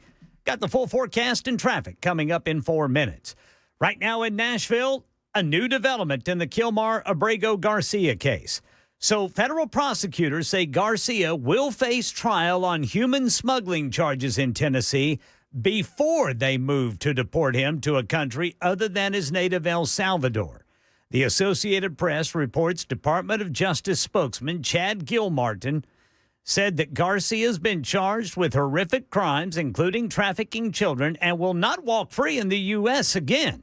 Well, that prompted Garcia's attorneys to ask a federal judge in Maryland to step in and order Garcia sent to Maryland when he is released in Tennessee to prevent deportation before he stands trial. But the judge said she can't hold a hearing on that until July 7th. And all of this comes after federal magistrate Barbara Holmes in Nashville ordered Garcia released with dozens of conditions before his trial, but acknowledging at the same time she has no jurisdiction over ICE. Meanwhile, Justice Department Attorney Jonathan Ginn says there is no timeline for the deportation plans, but he will stand trial on the human smuggling charges before that happens. This week was the first meeting of a CDC vaccine advisory committee that has been closely watched since Health Secretary Robert F. Kennedy Jr. appointed his own members to the panel. ABC's Zoreen Shaw has details on one of their decisions. A new recommendation from a CDC advisory panel on vaccines, saying children, adults, and pregnant women should only receive flu shots that do not contain the mayoral. The mayoral is a preservative that is only included in 4% of existing flu vaccines used to help prevent contamination in multi-dose vials. Today, the U.S. Supreme Court ruled against Planned Parenthood in a 6-3 decision. The case brought to the justices by a patient, a Medicaid recipient who sued South Carolina over a law that blocked Planned Parenthood from participating in the Medicaid program. Here's ABC's Devin Dwyer. Other states are looking at doing similar things, removing their funding from these clinics out of an animus towards the clinic's provision of abortion services in some places, and that is a big setback, not only for the clinics, but for people, low-income families that go to these clinics for non-abortion care. Now, this is seen as encouraging other states who want Planned Parenthood not getting any Medicaid funding, because even if it's not for abortions, these states say it still helps pay for abortions. That's the latest news. Traffic and weather next. I'm Ken Weaver, WTN News.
Closed due to a crash, Smith Springs Road between Reynolds Road and Una Recreation Road. In Midtown, we got Charlotte Avenue at 12th Avenue North.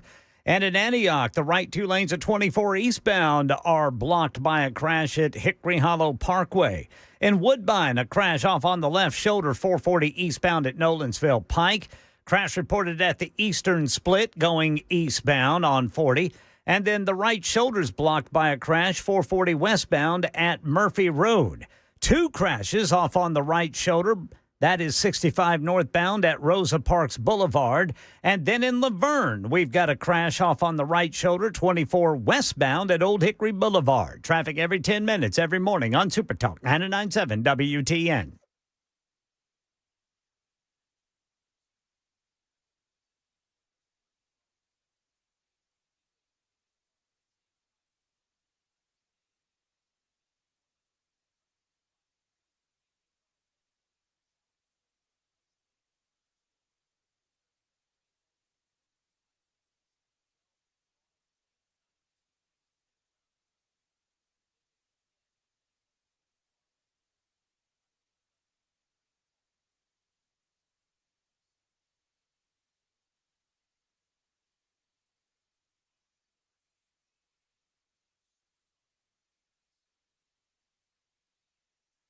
.507 on Super Talk 99.7 WTN. Hey, how are you? My name is Chris Hand, filling in for the one and only Matt Murphy. He's out all this week. He should be back next week. Looking forward to his return. We got Ken Weaver in the newsroom. We got Action Jackson producing. And we have another medicated moment with Matt Murphy on deck. You see, while Matt's been recovering from his shoulder surgery, he's been on a lot of oxycodone. And that has led to him sending me a lot of voice notes. And we've been calling these moments medicated moments with Matt Murphy.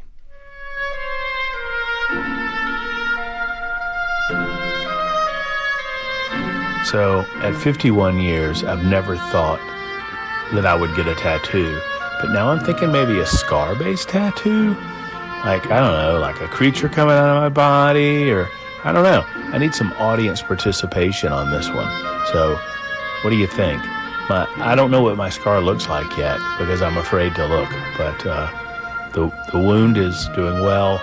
The king of the osteophytes is beating back some of the enemies that have attempted to storm the castle. And he's being helped by Lord Oxy right now. So we'll continue to update you on that as well. And I hope everybody's well in Radio Land. Nope, he hung up there. He dropped the phone. Haphazardly hung up at the end there. King of the osteophytes, Matt Murphy. He's gonna get a tattoo. It's like it's changing the way he speaks. He's gonna get a scar-based tattoo. I think he should do it. I think a face tat is what Matt Murphy needs. Like the Mike Tyson face tat. If he's on enough oxycodone, you could probably talk him into it. I don't know if Erica's going to let that happen. That's true. But, I mean, I feel like Erica's enabling what we're seeing here today. So, she might want him out of the house by now. Very, very possible. Very, very possible. So Matt Murphy will be back next week. I don't know if he's going to be remote or if he's going to be doing the show live. But one way or another, Matt Murphy will return. So keep praying for him. Pray for that recovery. But Matt will be back. In the meantime, a lot of news to cover. Hope you're enjoying the show wherever you're listening to us, whether you're on iHeartRadio, the TuneIn app, or the FM dial. If you're watching us on the TV side of things, Facebook, YouTube, Twitter, Twitch, we appreciate you over there as well. Any of the platforms that you're on other than the FM dial, they all got a share button. Help us share the show. Send it to your friends. Let people know that this is a good show. This is a good radio station, and help us expand the digital footprint of the radio station. Only you can do that. Appreciate you doing it. Thank you so much. RFK Jr. I've been very excited about the Maha movement. I'm very excited about what RFK is doing behind the scenes. I've loved some of his appointments. I've loved some of the work that's been happening, but it seems like it's speeding up. And we saw last week that they got rid of a lot of the revolving door pharma exec to government employee on the vaccine advisory panel, and he replaced them with a bunch of his own guys. Now that vaccine panel is making some recommendations. If the CDC adopts this recommendation, it will mark one of the first major changes in the federal vaccine guidance and access as Kennedy embarks on his goal of remaking immunization policy in his image. That's how Politico put it. Politico's going to have an anti-RFK spin on this. It's a little subtle. But I think that this is really, really cool to watch happen. Here's how the article reads. A panel of vaccine advisors selected by Health Secretary Robert F. Kennedy Jr. voted Thursday to recommend that no one get a flu vaccine that contains thimerosal, a preservative that has long been a target of the anti-vaccine movement and Kennedy himself. 5 members voted to recommend that no children, pregnant women, or any adult get any flu vaccine with thimerosal. If the CDC adopts the recommendation, it will mark one of the first major changes in federal guidance and access as Kennedy embarks on his goal of remaking immunization policy in his image. The risk from influenza is so much greater than the non-existent, as far as we know, risk from thimerosal. That's what Dr. Cody Meissner, the only panel member who voted no, said. He said, I would hate for a person to not receive the influenza vaccine because the only available preparation is with thimerosal. I don't know. Listen, I'm not a doctor. I'm not a scientist. I just know what I've been hearing from the skeptics of the vaccine industry for years. And RFK has been going hard on thimerosal for years. And he explained that it wasn't an easy decision for him to speak out against this ingredient. It was never an easy decision for him to speak out against vaccines in general. He explained this, I believe it was back in May, with Dr. Phil. They were celebrating the first 100 days of the administration. RFK sat down with him, and thimerosal came up. It's an issue. In 2005, I published an article in Rolling Stone on thimerosal, which is a mercury-based preservative that is used in vaccines. It was taken out of some children's vaccines in 2003, but the same year, the CDC recommended the flu vaccine, which is loaded with mercury, for pregnant women in any month of pregnancy, for children at 6 months, and every year thereafter.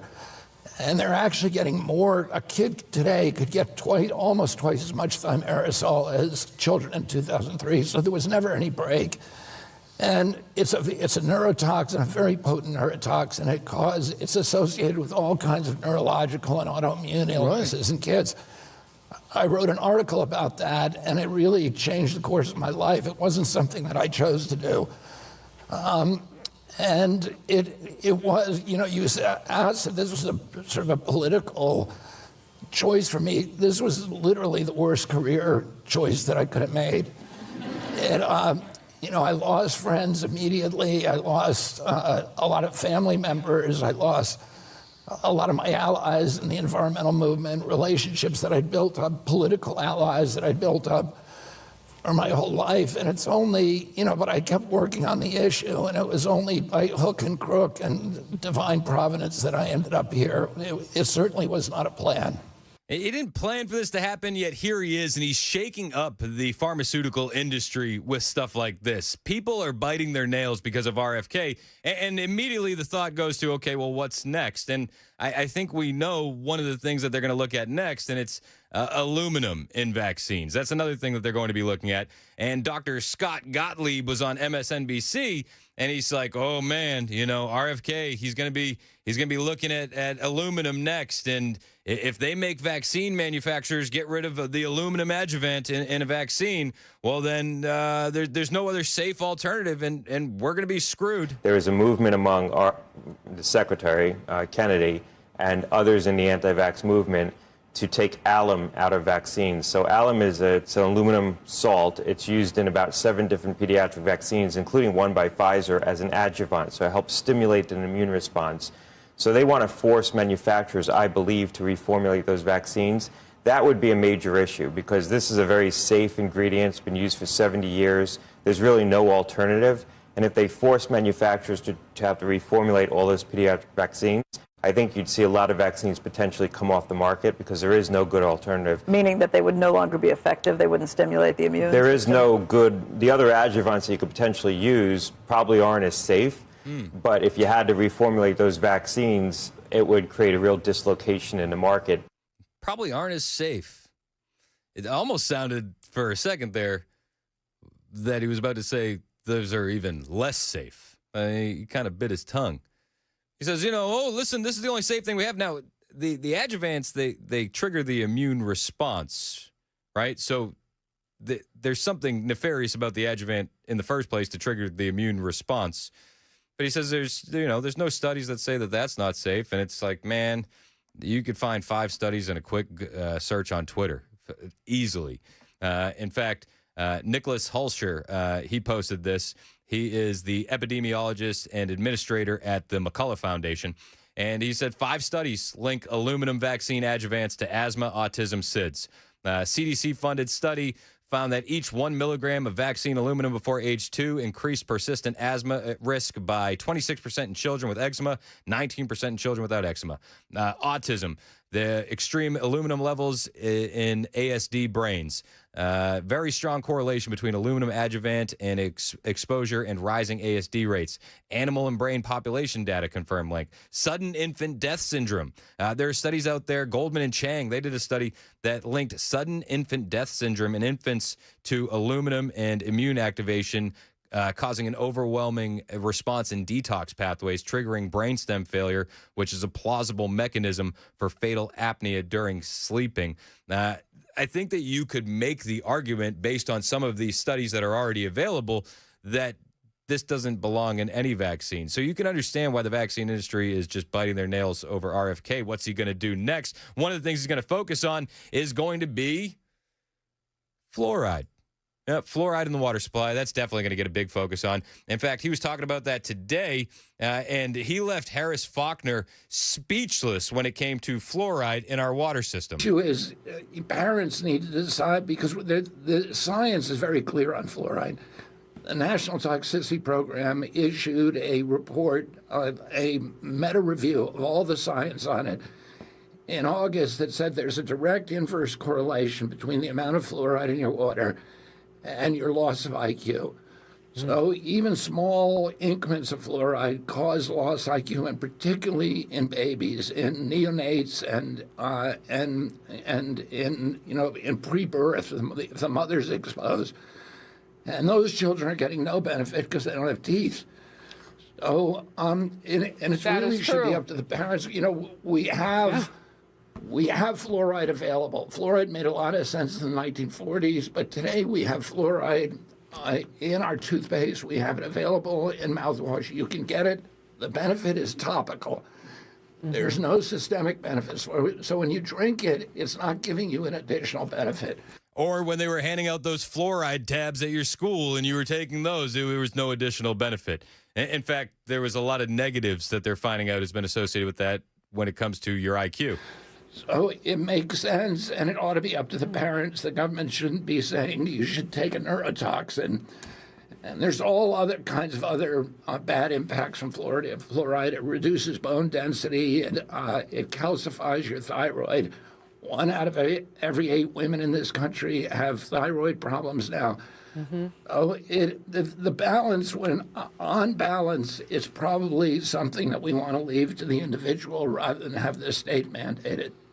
That is the most complete and usable answer, and I'm a little bit, maybe leaning into what you're saying because I'm a mom. That was good. But that was amazing, and it answered a whole lot. And when you get to that thyroid issue, especially among some women of color, it's a big deal. Yeah, and it's hard to argue with RFK because he always brings receipts and he always brings facts. RFK also froze the U.S. funding to Gavi, which is the vaccine group that has been co-founded by Bill Gates. Gavi is the global vaccine alliance that pushed mass vaccination with billions of dollars from the U.S., deep ties to the World Health Organization. RFK is demanding that they stop censoring questions and start measuring real health outcomes. Until then, no more taxpayer money. This guy has been busy, and we salute him. 520 Super Talk 99.7 WTN.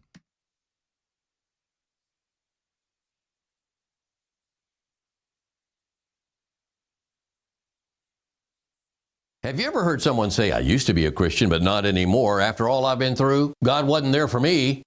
Here's what the Apostle John said in the early church about false teachers in 1 John 2:19, about those who leave the Christian community. They went out from us, but they were not really of us. For if they had been of us, they would have remained with us. But they went out so that it would be shown that they all are not of us. Essentially, the Word of God is teaching what the true spiritual condition really is of those who walk away from their faith, that they never had true faith in the first place. Their true spiritual status is that of a false Christian. And when I say spiritual status, I mean Christ-like status. People who think they are Christians, thinking they are saved, but actually aren't, either believe in a false gospel or were false converts who never intended to follow God's prompting to accept Christ. There's no such thing as a used-to-be Christian.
Two new twists in the Kilmar-Abrego Garcia case. I've got them at 5:30 on Super Talk 99.7 WTN. Thank you, Ken Weaver. 525 on Super Talk 99.7 WTN. My name is Chris Hand.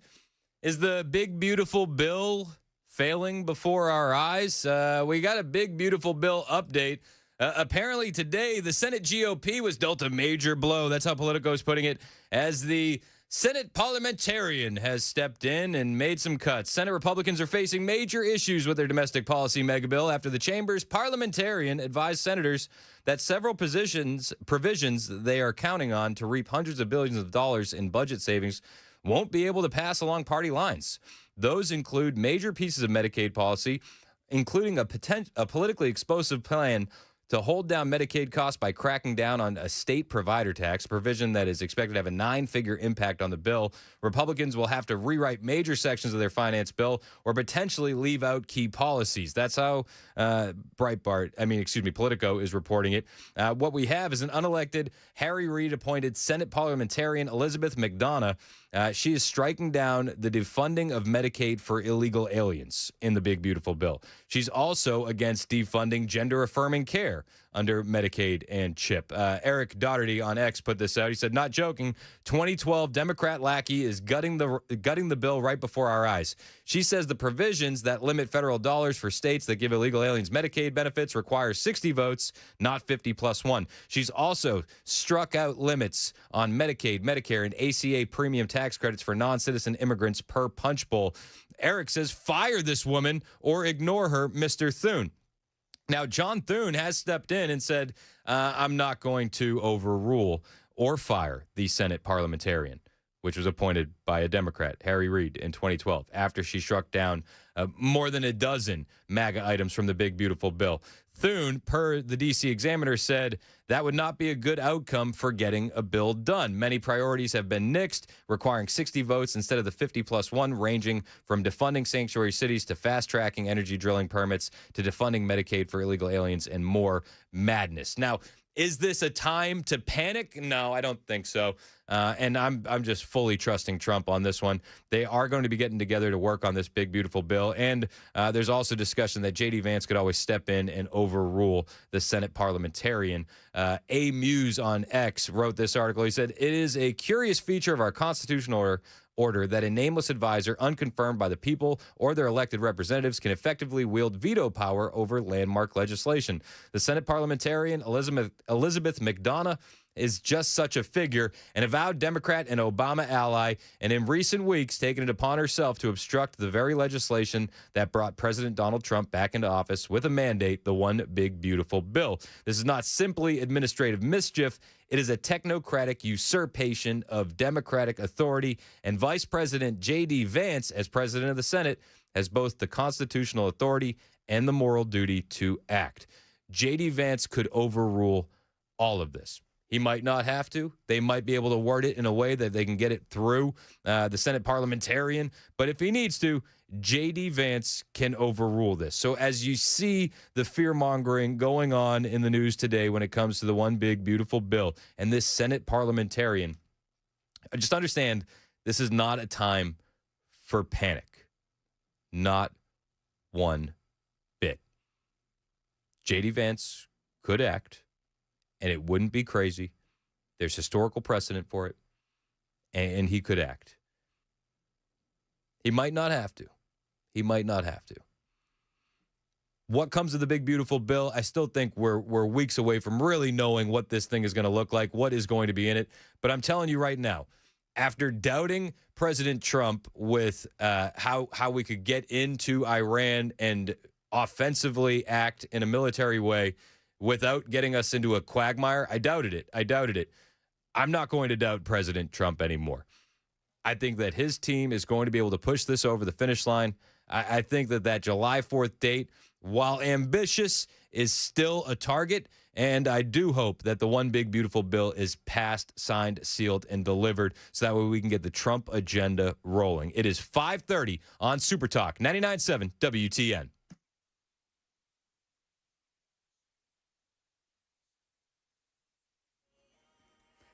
5:30 on the dot. I'm Ken Weaver with your top stories and checking the temperature.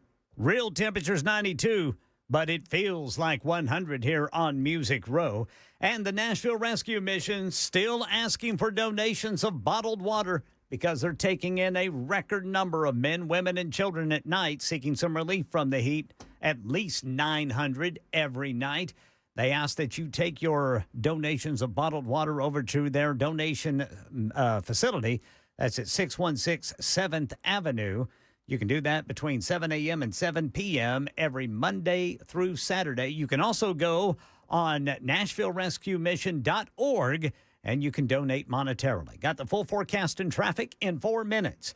Right now in Nashville, new twists in the Kilmar Abrego Garcia case. His attorneys in Maryland trying to get him sent there while he fights prosecution on human smuggling charges in Tennessee to try to prevent the Department of Homeland Security from deporting him after the federal prosecutor in Maryland says once Garcia is released from federal custody, he will be deported to some other country than El Salvador, which is his home country. And the other twist, here's Channel 4's Stacey Cameron. One more development in the criminal case here in Tennessee that could ultimately wipe all that legal bickering away. A federal judge here in Nashville has decided to take a second look at Magistrate Holmes' ruling to release Garcia from DOJ custody. The district court, Judge Waverly Crenshaw, he'll hear arguments and decide whether to overturn that decision on July 16th. And this week was the first meeting of the new CDC Vaccine Advisory Committee appointed by Health Secretary Robert F. Kennedy Jr. ABC's Zohreen Shah says the committee's recommending that kids, adults, and pregnant women should only get a flu shot without the preservative thimerosal that's found in 4% of vaccines. The committee also voting to keep the standard recommendation for the flu shot for everyone over the age of 6 months. The committee also voting in favor of recommending a new RSV shot for newborns. That's the latest news. Traffic and weather next. I'm Ken Weaver, WTN News.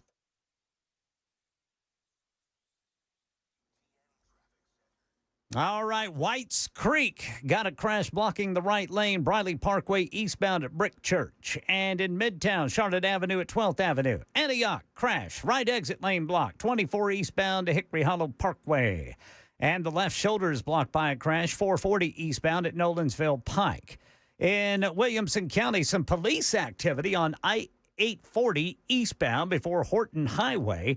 And in Laverne, we got a crash on the right shoulder, 24 westbound at Old Hickory Boulevard South. Traffic every 10 minutes every morning on Super Talk 99.7 WTN.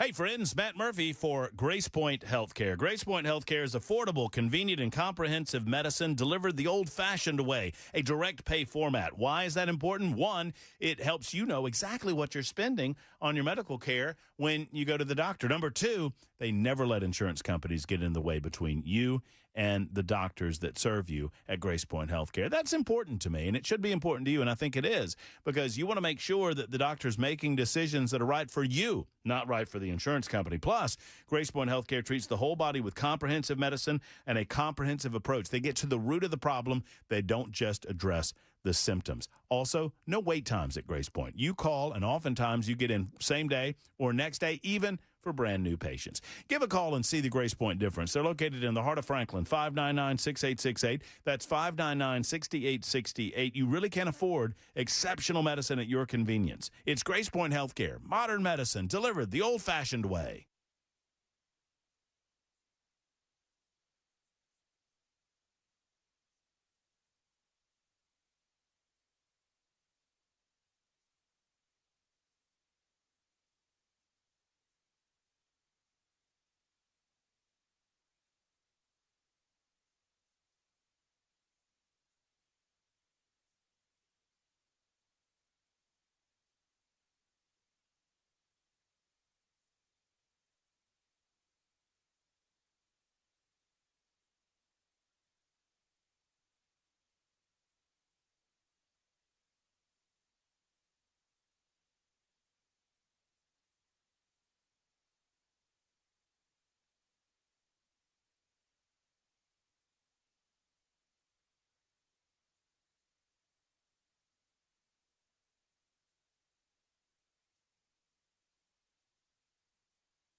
537 Super Talk 99.7 WTN. Hey, how are you? Chris Hand in for Matt Murphy all week. Appreciate you joining us. However you may be listening, iHeartRadio, tune in, the FM dial. If you're watching us on Super Talk TV, hello, how are you? Facebook, Twitter, Twitch, YouTube. Hit like, hit subscribe. We appreciate it. You guys ready for this? Yes, sir. All right, nincompoops in the news. Let's go.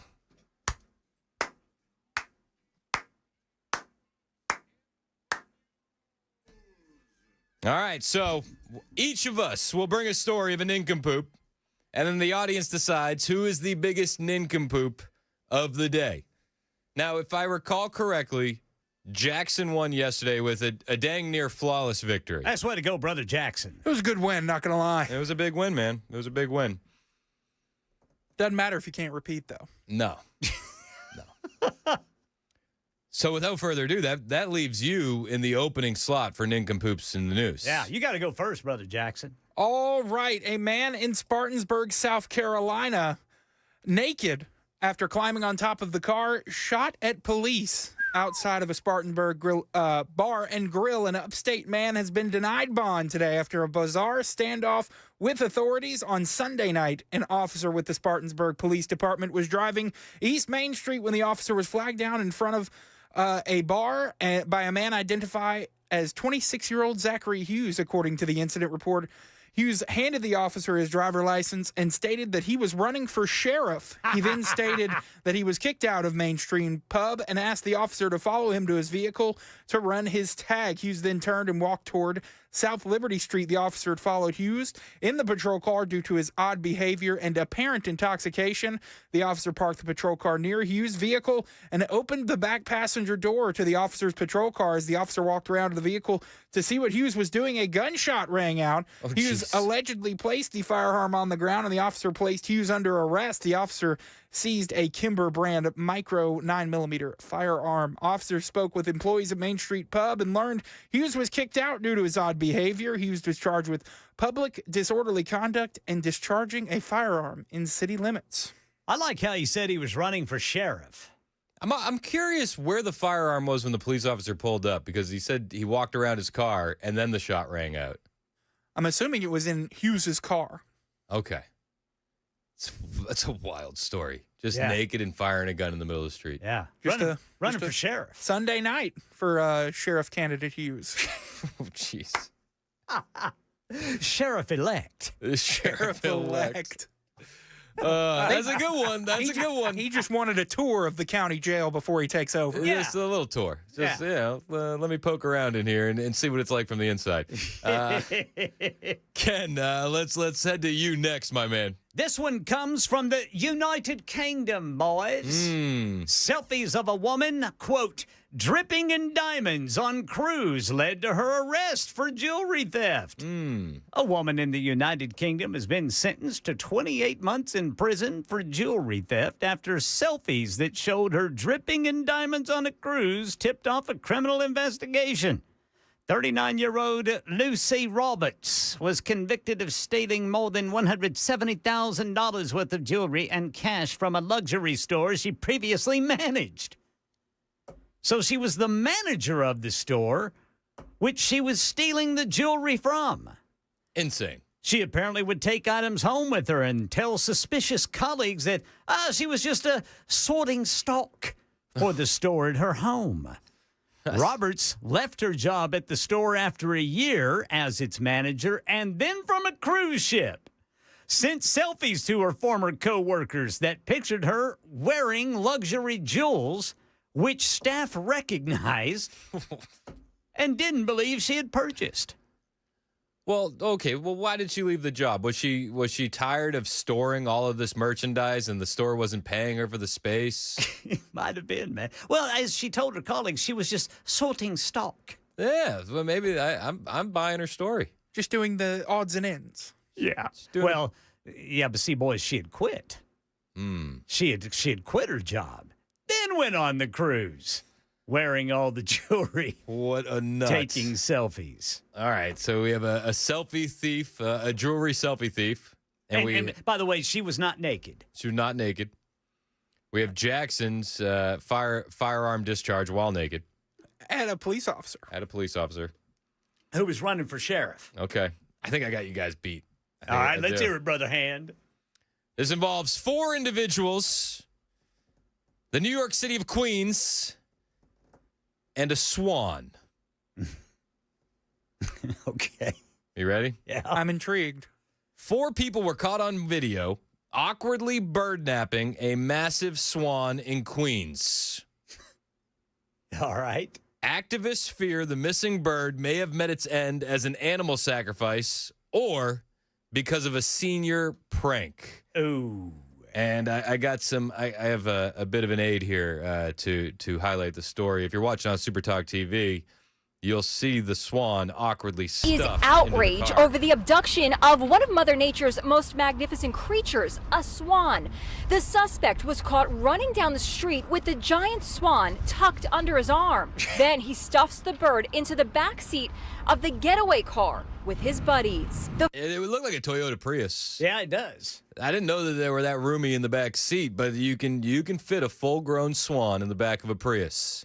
Somebody's getting bit.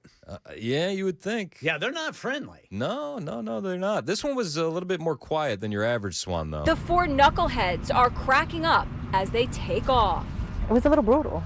You can tell they had experience holding these birds. Stephanie Santiago witnessed the swan napping. This wasn't their first. They had experience. You could tell. This wasn't their first swan. You could see just by the way they were holding them, they have experience swan napping. She knew that. She knew it. One of them was actually looking out the window with a stupid smile on his face.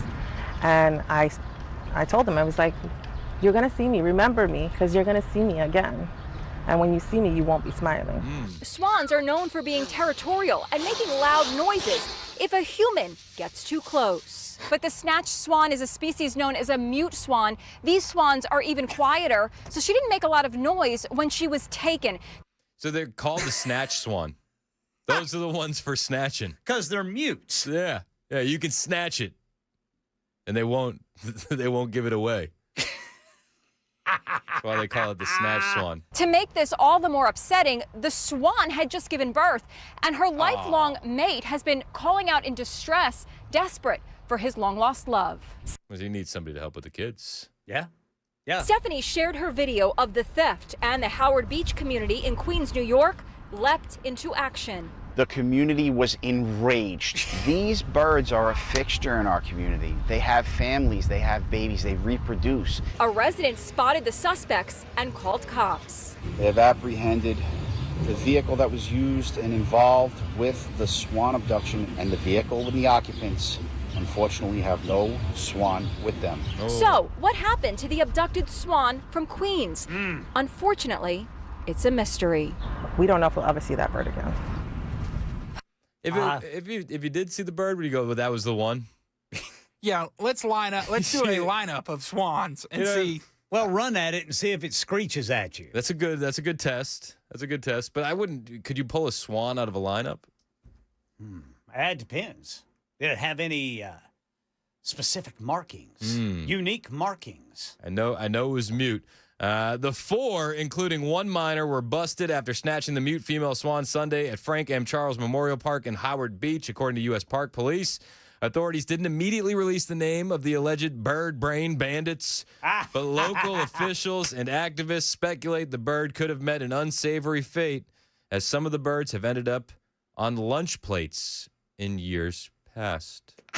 Who's serving swan? I don't know. They didn't look Haitian. Goodness. Now that sucks if they killed the bird. And ate it? Odds are they probably let it go if it was for a senior prank. Might have been for a senior prank. They also said that animal sacrifice could have been on the menu. Oh, no. Did they have pointy ears? No, I didn't see it. But the 4 have been arrested, 3 adults, 1 minor, and they're still hoping that mother swan can be returned to her little, is it goslings? Little babies. I don't know if swans are geese. Swanlings. That'd be goose. Yeah, swanlings. I think swanlings is actually the right thing. But one of the guys in the community said, if you come to our beach and you disrespect us as a community by doing something like abducting a beautiful swan, there's going to be a penalty to pay. That's what I brought today. I feel like this happens more than people know. Yeah, they're eating the dogs. They're eating the cats. It's just That's what they do. You got to be careful. Brother Hand. Who do you think won Nincompoops in the news today? Your text, your vote, 615-737-9986. We'll be back with a lot more on the Matt Murphy Show momentarily. 547 Super Talk 99.7 WTN.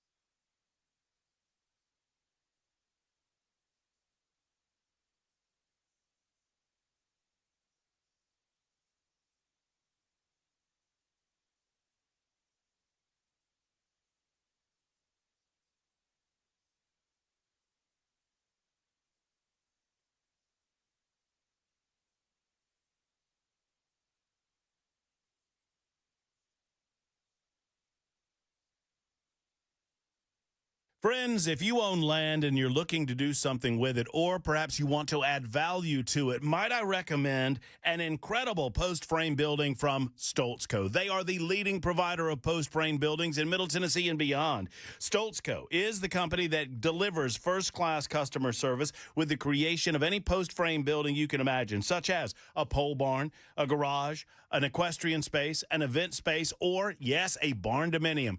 Folks live in these post-frame buildings. The barn dominiums are incredible. You just need to see them to understand them. When you go to stoltzco.com, I'll spell that for you in just a moment, stoltzco.com, you can see a future home. You can see someplace to turn into a she shed or a man space. Whatever you're looking to do, perhaps an in-law suite on your property. It will raise the value of your property, and it will give you great memories for years and years to come. Friends, go to stoltzco.com. That's stoltzco.com, or give them a call and sit down and talk to them today about what you desire, what you dream. If you can dream it, they can do it at Stoltzco. 615-622-5992. 622-5992 for Stoltzco.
New twists in the Kilmar-Abrego-Garcia case. The first meeting of the new Police are CDC investigating if Vaccine Advisory Committee.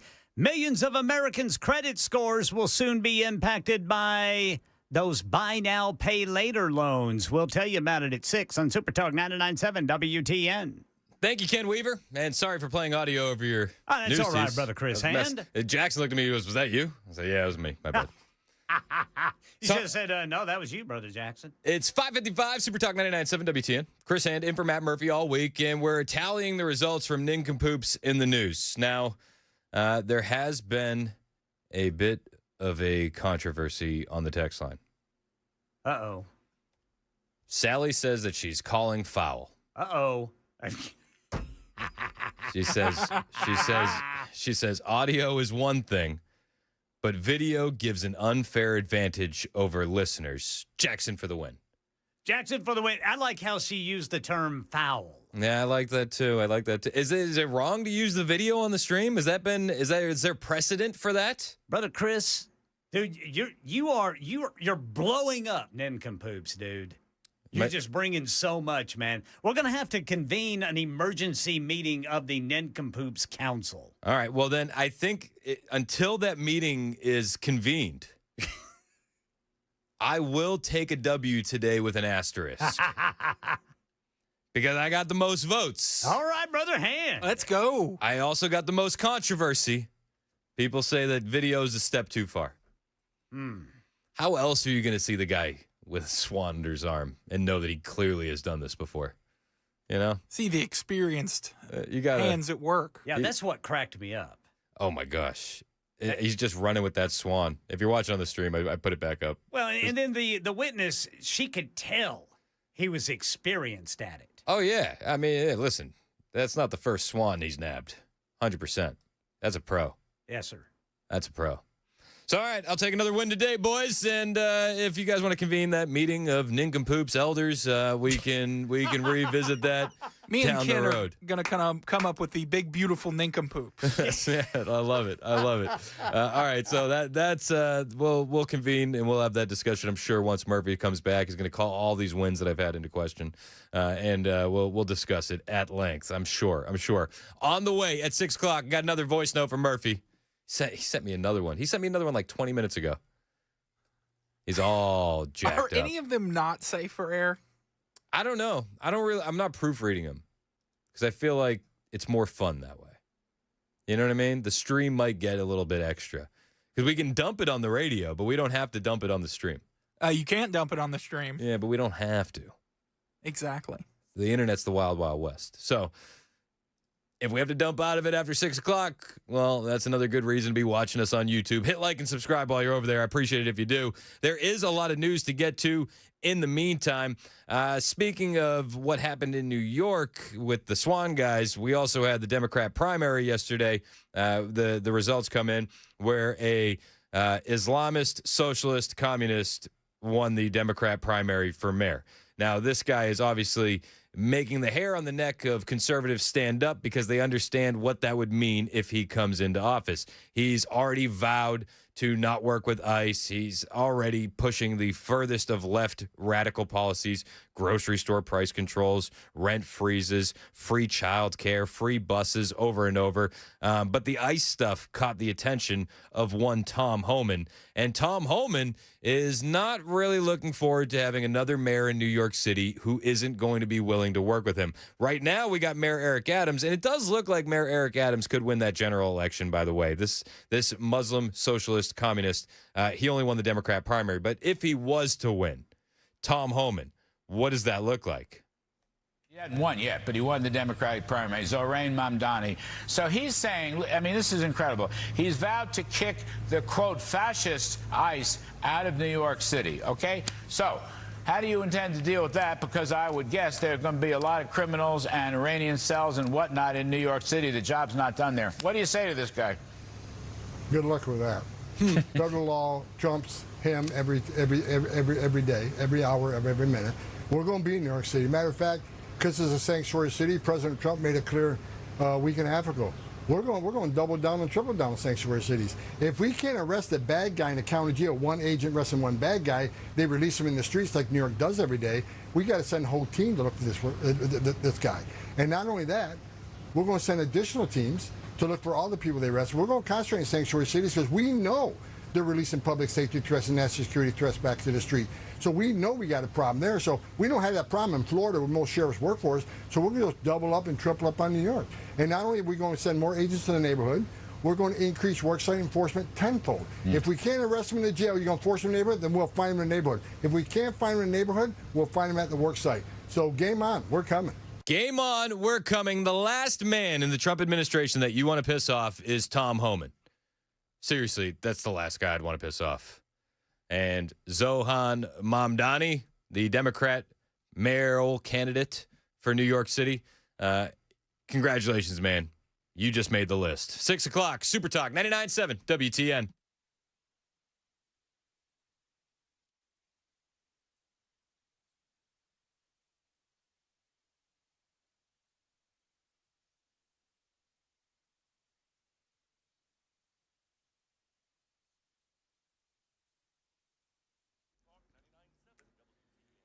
Six o'clock on the dot. I'm Ken Weaver with your top stories. We have finally reached that feels like temperature of 100 degrees. Did it half an hour ago. It has since cooled down a bit. Right now, the real temperature is 90, and the heat index is 96 right here on Music Road. Now, that's still hot. And cases of water, bottled water, are needed by the Nashville Rescue Mission. They say they're taking in a record number of men, women, and children every night trying to get out of the heat. And at least 900, they say, every night. So they need donations of bottled water. You can take them to the donation center at 616 7th Avenue South between 7 a.m. and 7 p.m. Monday through Saturday. Right now in Nashville, prosecutors in the Kilmar Abrego Garcia human smuggling case say he will be tried on human smuggling charges in Tennessee before he's deported. But his attorneys in Maryland are asking a judge there to order him return while he fights prosecution. And another twist, says Channel 4's Stacey Cameron. One more development in the criminal case here in Tennessee that could ultimately wipe all that legal bickering away. A federal judge here in Nashville has decided to take a second look at Magistrate Holmes' ruling to release Garcia from DOJ custody. The district court, Judge Waverly Crenshaw, he'll hear arguments and decide whether to overturn that decision on July 16th. This week was the first meeting of a CDC Vaccine Advisory Committee appointed by Health Secretary Robert F. Kennedy Jr. ABC's Zohreen Shah has details on one of their decisions. A new recommendation from a CDC advisory panel on vaccines, saying children, adults, and pregnant women should only receive flu shots that do not contain the mayoral. The mayoral is a preservative that is only included in 4% of existing flu vaccines used to help prevent contamination in multi-dose vials. Money news. Millions of Americans' credit scores will soon be impacted by buy now, pay later loans for things like clothes, furniture, concert tickets, and takeout. Scoring company FICO said Monday it's rolling out a new model that factors the short-term loans into their consumer scores, which previously had been excluded. And states can block Medicaid money for health care at Planned Parenthood, according to the U.S. Supreme Court. Here's ABC's Devin Dwyer. A patient, a beneficiary in South Carolina, sued the state, saying she has a right to see any provider under the federal Medicare law that is qualified. Planned Parenthood is qualified, and therefore she wanted to challenge that. But the Supreme Court today, in this decision 6-3, written by Justice Neil Gorsuch, really breaking along ideological lines, the court said no, individuals don't have the right to sue over how states and the federal government manage Medicaid. The ruling could give a boost to other states that argue even non-abortion related funding that flows to Planned Parenthood helps carry out abortions. That's the latest news. Traffic and weather next. I'm Ken Weaver, WTN News.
All right, looks like West Harpeth got a crash. Columbia Pike at Goose Creek bypass in Williamson County. Here in Nashville, a crash blocking the right exit lane, 24 eastbound at Hickory Hollow Parkway. In Laverne, a crash on the right shoulder, 24 westbound at Old Hickory Boulevard. And then in Smyrna, the off-ramp, right shoulder is blocked by a crash, 24 westbound off-ramp to Sam Ridley Parkway. Traffic every 10 minutes, every morning on Super Talk 99.7 WTN.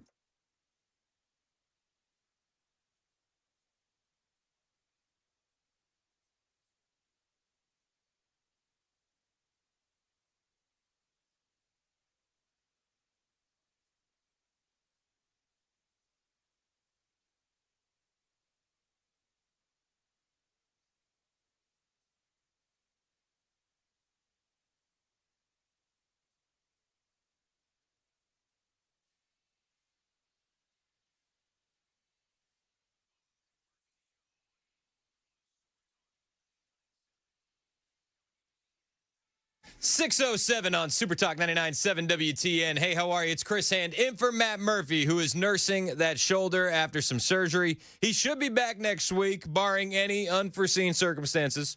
But I'm with you in the meantime. Appreciate you listening, however you may be listening. iHeartRadio, tune in, the FM dial. If you're watching us on Super Talk TV, Facebook, YouTube, Twitter, Twitch, hit like, hit subscribe, share the show with your friends. We appreciate it.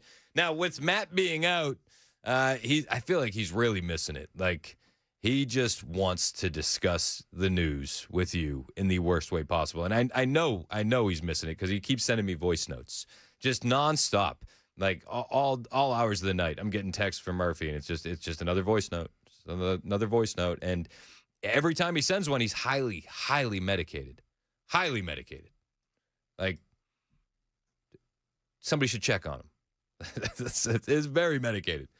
But he keeps sending me these voice notes, and I want to play them for you, so that way I'm not the only one enjoying these medicated moments with Murphy. So without further ado, another medicated moment with Matt Murphy.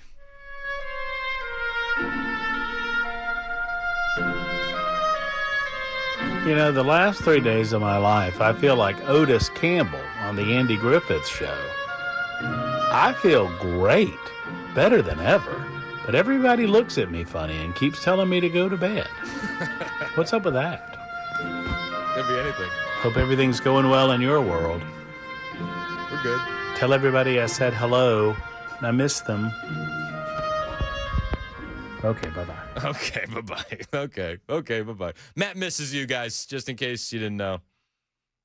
Yep, he misses you. Misses you. You in the back, he misses you too. Misses all of you. Okay, bye-bye. Okay, bye-bye. Is that, am I missing the reference? That's the drunk guy on Andy Griffith, Yeah, right? that's the drunk. Old Otis. Old Otis. Everybody keeps looking at me funny. I feel great, better than ever. But everybody looks at me funny and keeps telling me to go to bed. Yeah, it's a mystery. It could be anything. Matt Murphy will be back next week. We highly anticipate his return. I know he's itching to get back in here. He doesn't want to miss any of this with you guys, and we just wish him a speedy recovery. Shout out to Matt. Thanks for letting me fill in for you. Appreciate it, man. A lot to cover. Donald Trump was at the White House today, and he was really pushing the big, beautiful bill. Being here to support one of the most important pieces of legislation in the history of our country, and that's everybody saying that, virtually everybody. The one big, beautiful bill to secure our borders, turbocharge our economy, and bring back the American dream. That's what's happening, too. It's met with tremendous approval and reception. And when we were thinking about doing it, we were going to break it down into 3, 4, 5, 6, or even 7 bills. And I said, let's make it one big, beautiful bill, Migrant.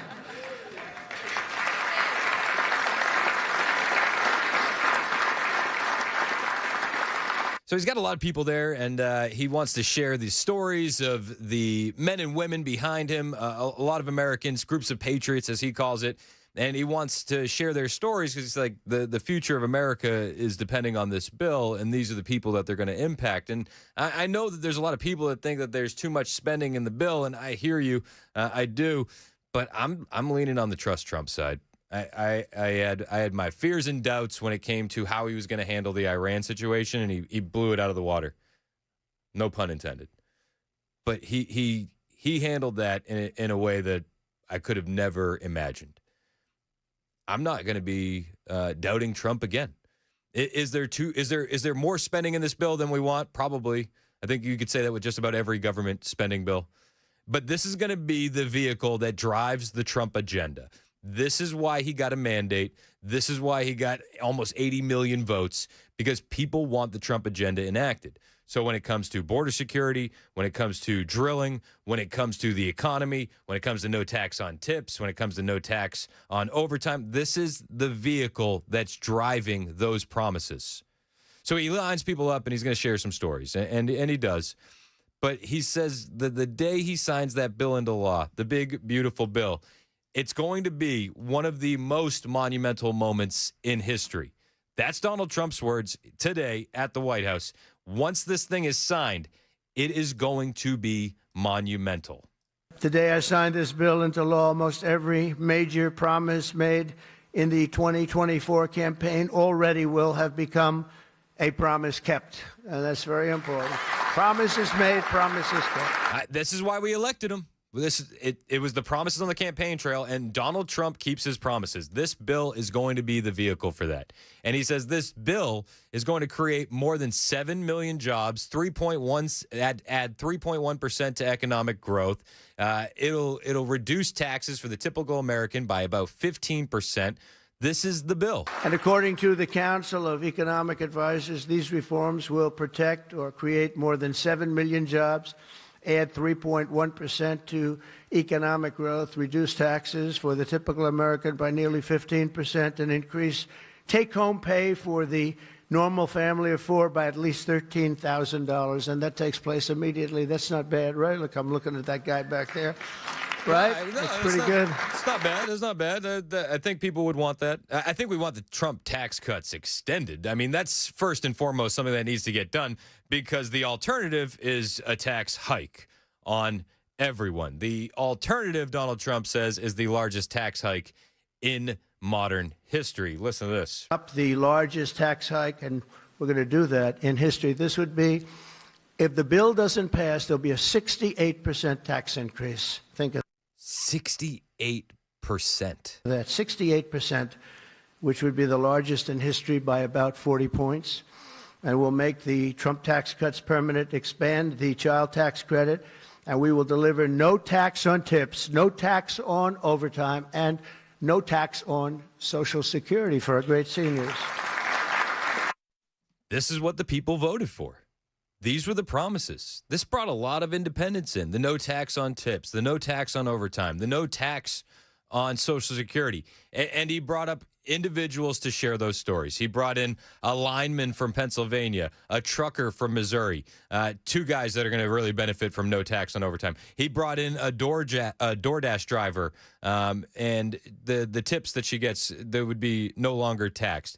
He brought in so many Americans that are absolutely going to be benefited by this. He talked about how the big, beautiful bill is going to benefit farmers, how the bill would provide 100% expensing so farmers can buy new equipment, and it will virtually eliminate the so-called death tax. He brought in a third-generation auto worker from Michigan, the guy who lost his job because he saw all the factories going overseas. He brought in these guys. He brought in Americans. He brought in Americans. He brought in the men and women that are going to be impacted by this bill in a positive way. That's what we saw. That's what we saw. And I think that Donald Trump really does care about those average, hardworking Americans, more so than any other members of the elite political class in America today. I do. I think Donald Trump cares. One of the big things that, for me, in the big, beautiful bill is going to be border security. It's going to be the money and the funding to ramp up the deportations. If we don't get that, Stephen Miller said this, and it's stuck with me ever since. We can quibble about how much money we're spending on the pork over the ruins of Western civilization. If we don't get the 20 million illegal aliens out of this country, then, I mean, everything else we're talking about is really just, rearranging the deck chairs on the Titanic. He had Tom Homan there today, and Tom Homan sang his praise and support for the big, beautiful bill. Well, look, I think this issue of the big, beautiful bill should be nonpartisan. I don't know what the hell's the matter with everybody up in Congress? People are dying every day.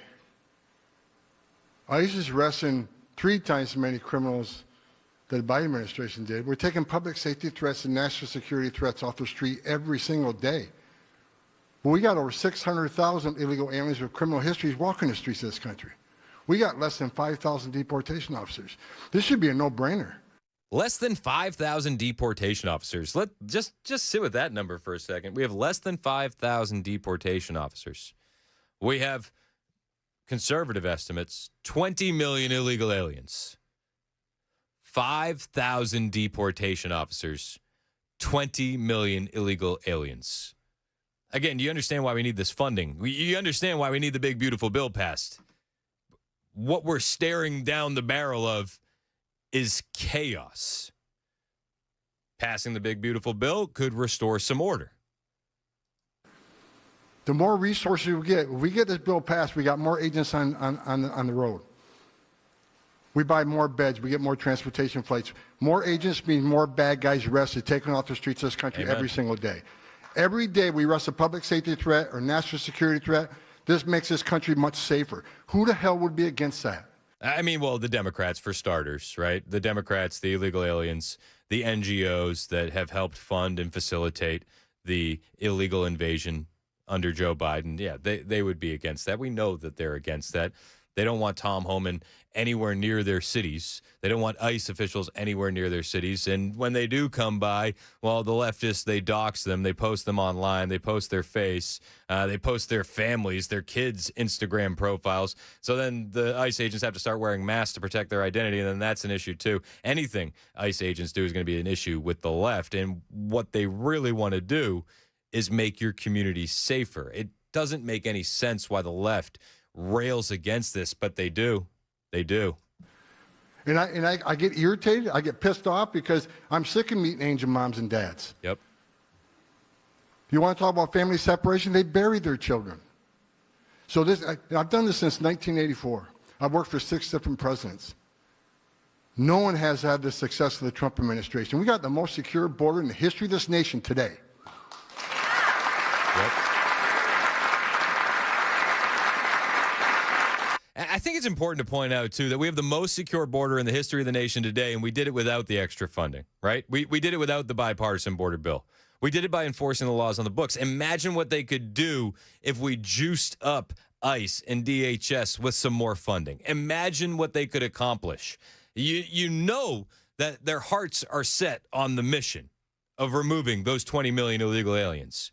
You know that their hearts are set on the mission of securing that southern border once and for all, stopping the human trafficking, the drug trafficking. Imagine if we gave them the tools to do it. But we need more border wall.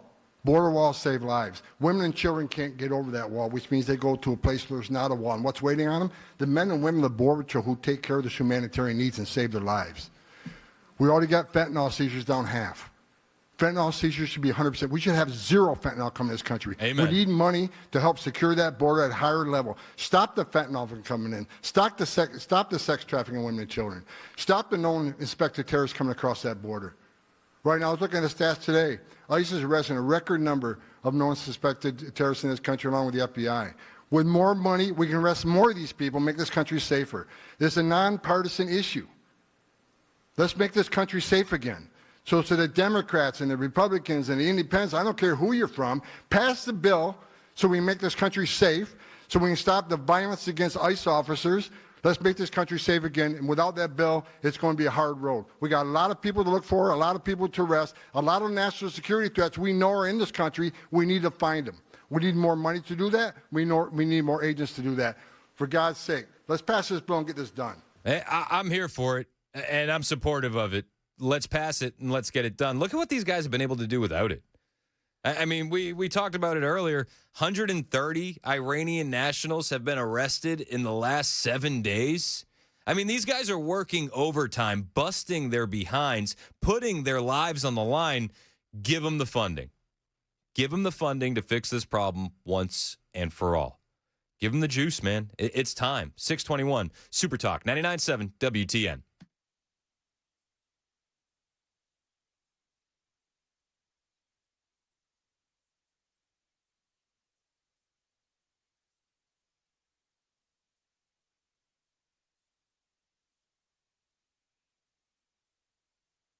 Efficient Heating and Cooling understands it's just going to get hotter from here. You probably know that, too. Let Jeff Eddy and Efficient Heating and Cooling cool you off if you're not being cooled appropriately or properly in your home right now. By calling Jeff Eddy and Efficient Heating and Cooling, you'll get a qualified technician that understands your unit. They also understand that maintenance is of the utmost importance when it comes to making sure that everything's going to run well over the summertime months and for as long as possible. And that is key, too, because there's a life cycle to your air conditioner. And if you get regular maintenance, you're going to extend that life cycle, and ultimately it's going to save you a lot of money because the breakdowns, they can cost a little more. Now, they don't cost as more with Jeff Eddy and Efficient Heating and Cooling because they never charge you overtime rates at Efficient Heating and Cooling. Call 615-784-4424 and talk to them about their maintenance guarantee. If they come out and maintenance your AC during the summer, during this season, if they have to come back because of an AC problem, they're going to waive the service charge on that call. That's how much they believe in the maintenance done at Efficient Heating and Cooling. Go to efficienthvac.net, efficienthvac.net, or call 615-784-4424.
If you have a pest problem and that pest problem comes in the form of, let's say, ticks or roaches or fleas or ladybugs or silverfish or stink bugs, and there's many, many more. I mean, common Tennessee pests are in abundance right now because this is the time of year that you see them most. Well, it's time to get rid of them.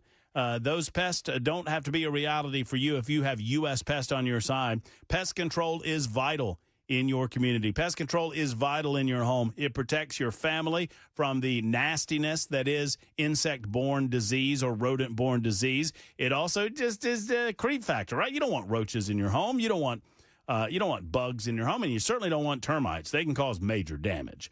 Give U.S. Pest a call today and find out what they can do for you. They don't pressure you into doing anything you don't want to do. They're not high-pressure sales guys. They're just there to solve problems. U.S. Pest. Go to uspest.com. They are the best at U.S. Pest. U.S. Pest is owned by J.K. and Erica Brister. And I always like to say there's two things you need to know about them. They love the United States of America, and they hate bugs. 590-1260. That's 590-1260.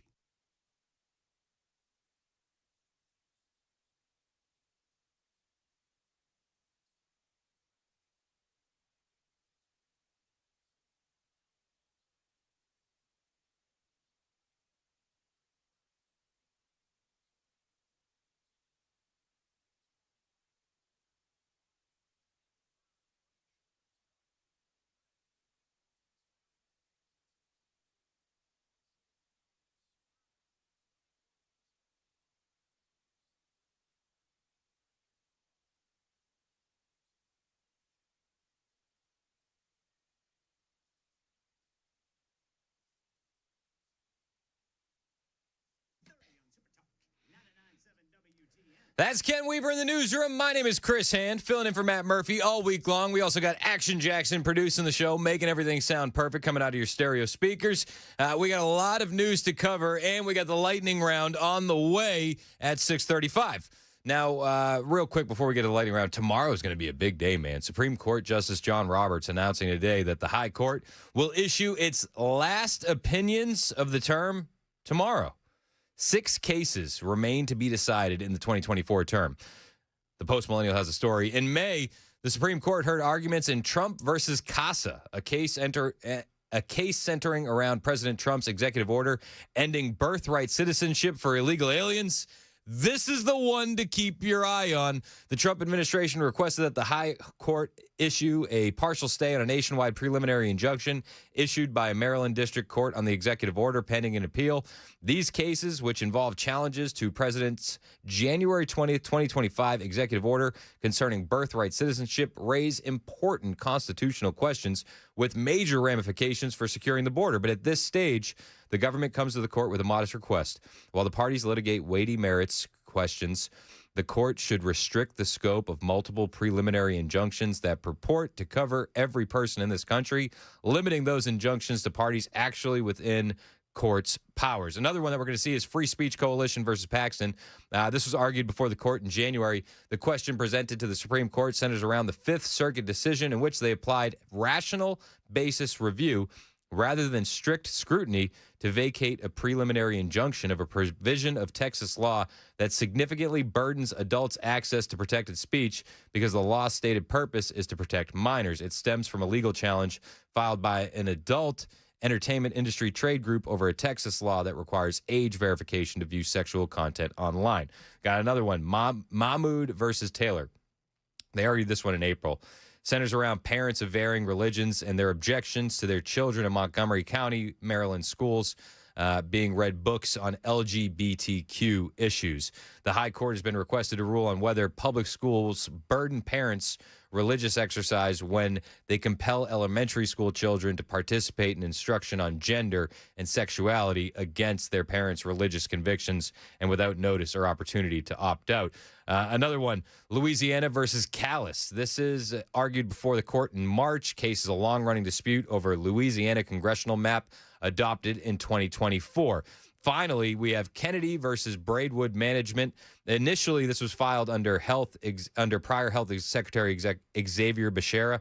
It centers around the Department of Health and Human Services U.S. Preventative Task Force. The Supreme Court has been asked to weigh whether the Court of Appeals erred in holding that the structure of the task force violates the appointment clause, and in declining to sever the statutory provision that it found unduly insulate the task force from the HHS supervision. The main ones that I'm looking at is going to be that Maryland case when it comes to are schools allowed to show your kids LGBT books without giving you an opportunity to opt out, even though it's against your religion, and the birthright citizenship. Both of those should be coming down tomorrow. It is going to make for a busy news day on Friday. I would imagine that the court is going to rule in favor of Donald Trump, but I would be lying to you if I said Amy Coney Barrett doesn't make me nervous.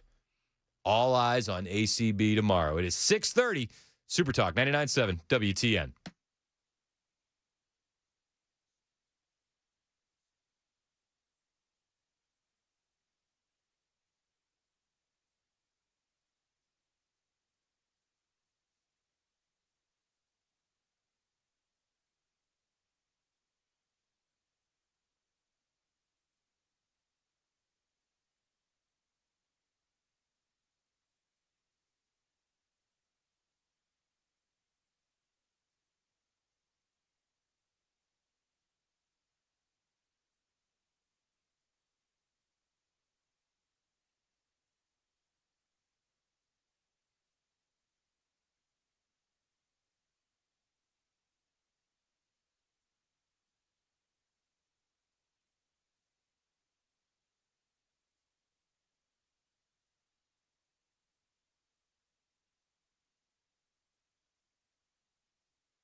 Hey, friends, it's Matt Murphy for Men of Valor. Men of Valor is a ministry that is primarily funded by individuals, families, and churches. Individuals just like you.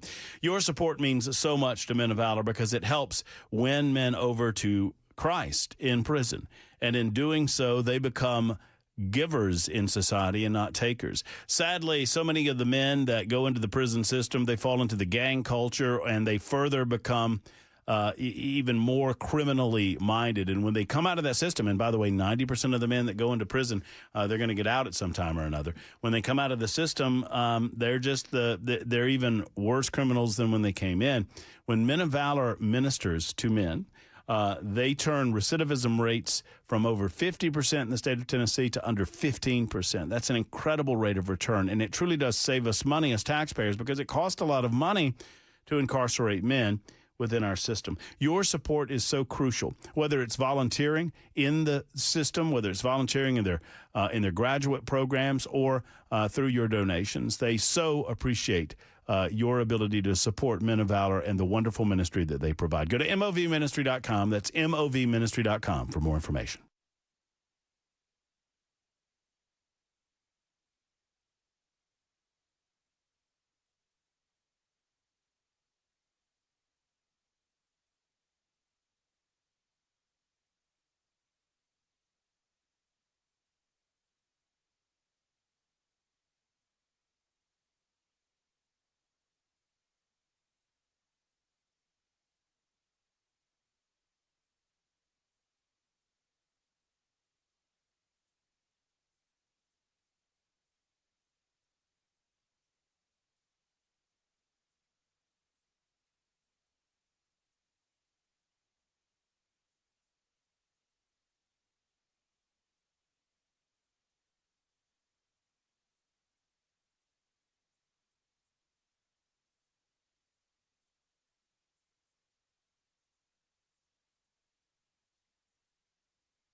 .636 on Super Talk 99.7 WTN. Hey, how are you? It's Chris Hand in for Matt Murphy. Matt will be back next week. He's been nursing a shoulder.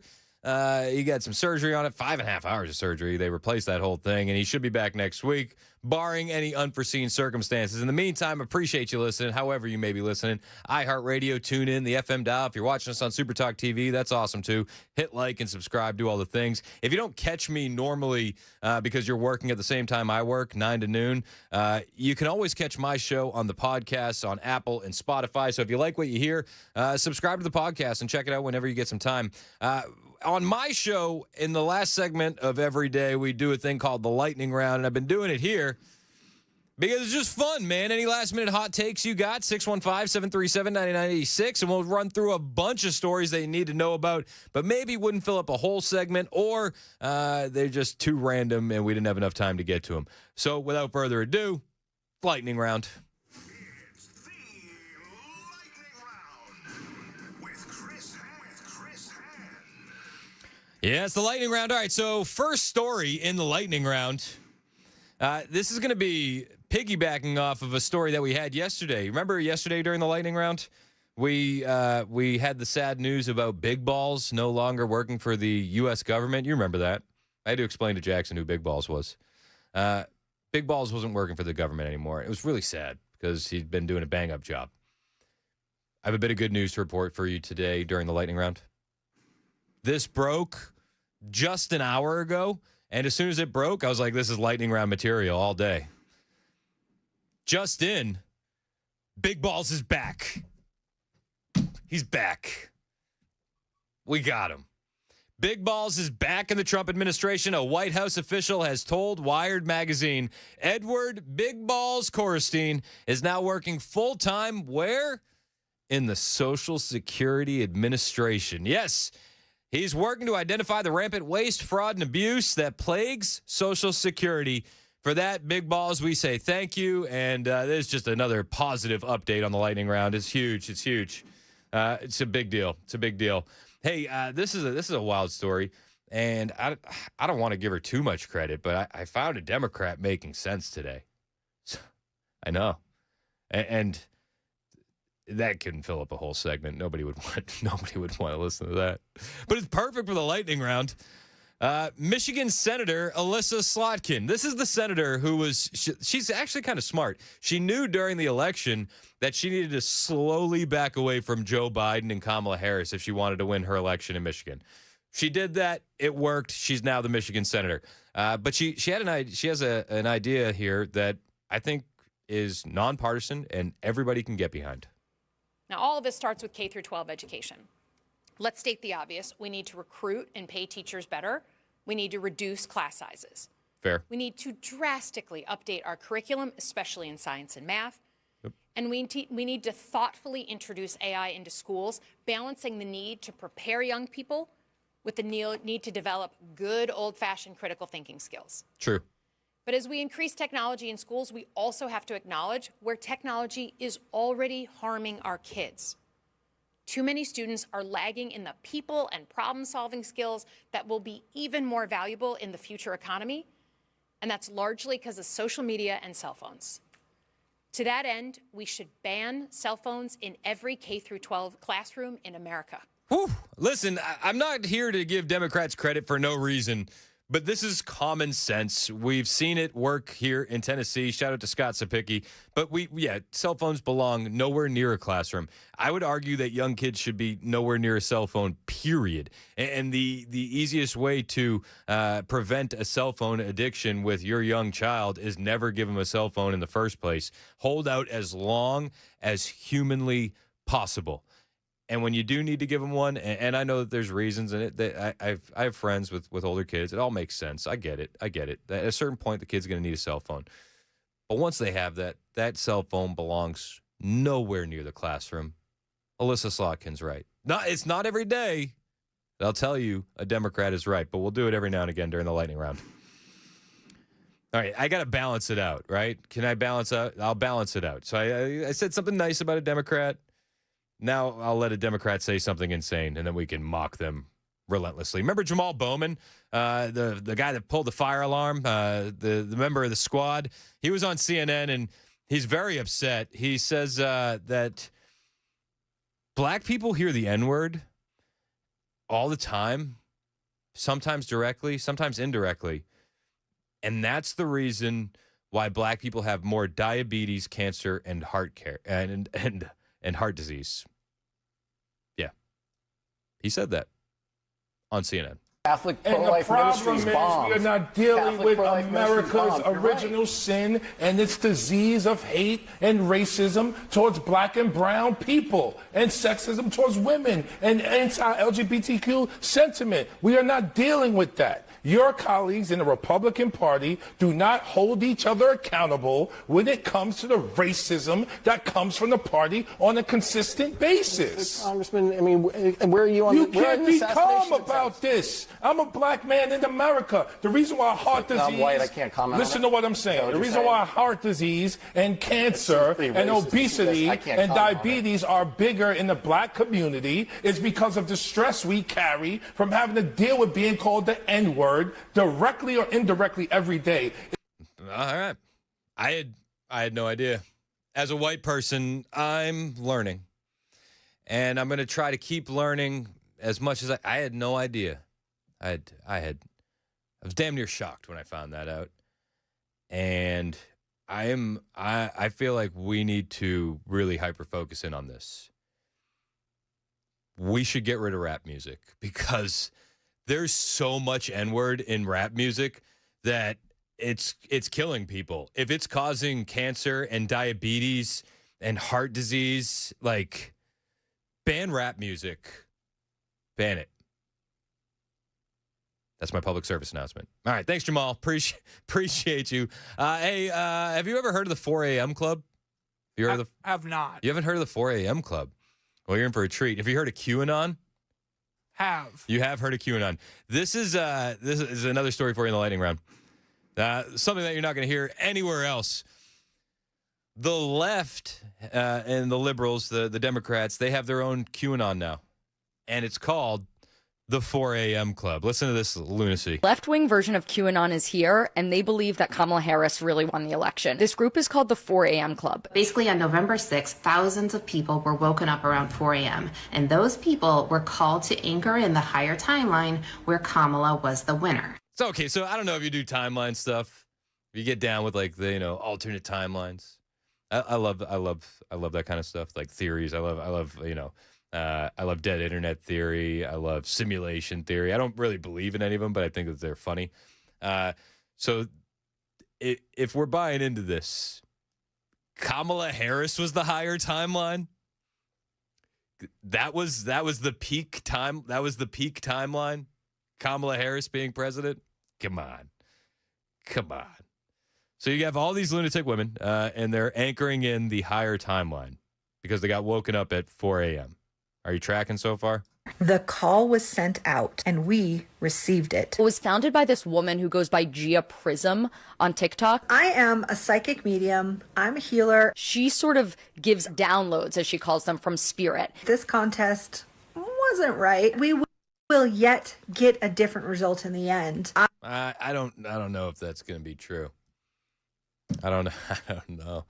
The QAnon people went a little bit too far too, man. These people are just as bad. It's like horseshoe theory, We'll get to one side. It's just as crazy. It's just on the other side of the horseshoe.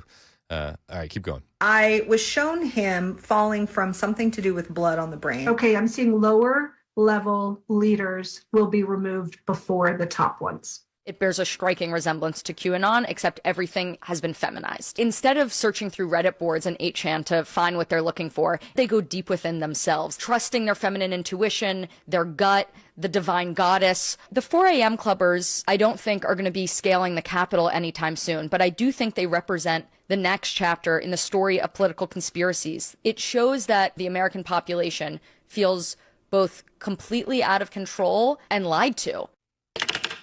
Listen, there is a lot of truth to that last statement. I think everybody feels like they're being lied to on some level. These people are just bat bleep crazy. So if you or someone you know is talking to people on the internet about the 4 a.m. Club, seek help immediately. Immediately. You think Michelle Obama's in the 4 a.m. Club? I feel like Michelle Obama would be in the 4 a.m. Club. Michelle Obama, here's another one for the lightning round. Michelle Obama, she's addressing the divorce rumors with Barack Obama. I mean, those rumors have not been going away. There's rumors that he was dating Jennifer Aniston. Do you remember that? I did see that. Yeah, everybody saw that. Those rumors aren't going away. Michelle Obama has officially gone on record when it comes to the divorce rumors. The fact that people don't see me going out on a date with my husband sparks rumors of the end of our marriage. We are 60. You just are not going to know what we're doing every minute of the day.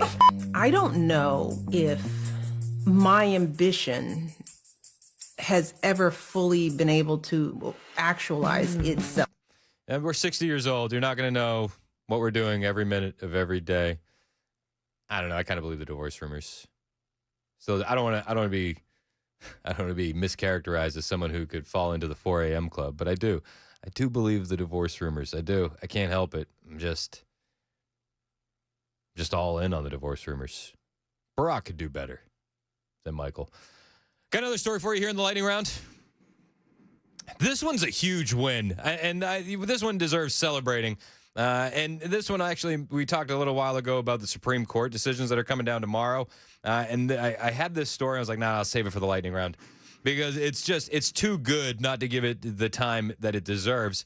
Yesterday, Supreme Court had a huge decision rejecting a challenge to South Carolina defunding Planned Parenthood.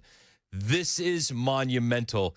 Tax dollars going to Planned Parenthood. They didn't want to do it in South Carolina. It went all the way to the Supreme Court. Supreme Court said, yeah, we're siding with South Carolina. New York Post has a story. The Supreme Court ruled Thursday that South Carolina can defund Planned Parenthood, clearing the way for other Republican-led states seeking to deprive the country's largest abortion provider of taxpayer money.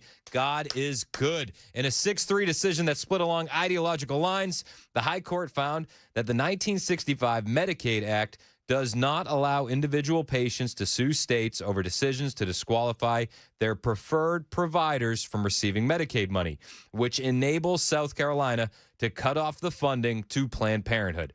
The ruling overturns lower court decisions that had allowed patients' lawsuits to move forward. The Richmond, Virginia-based Fourth Circuit Court of Appeals favored Planned Parenthood by slapping an injunction on South Carolina's implementation of its ban on funding for abortion.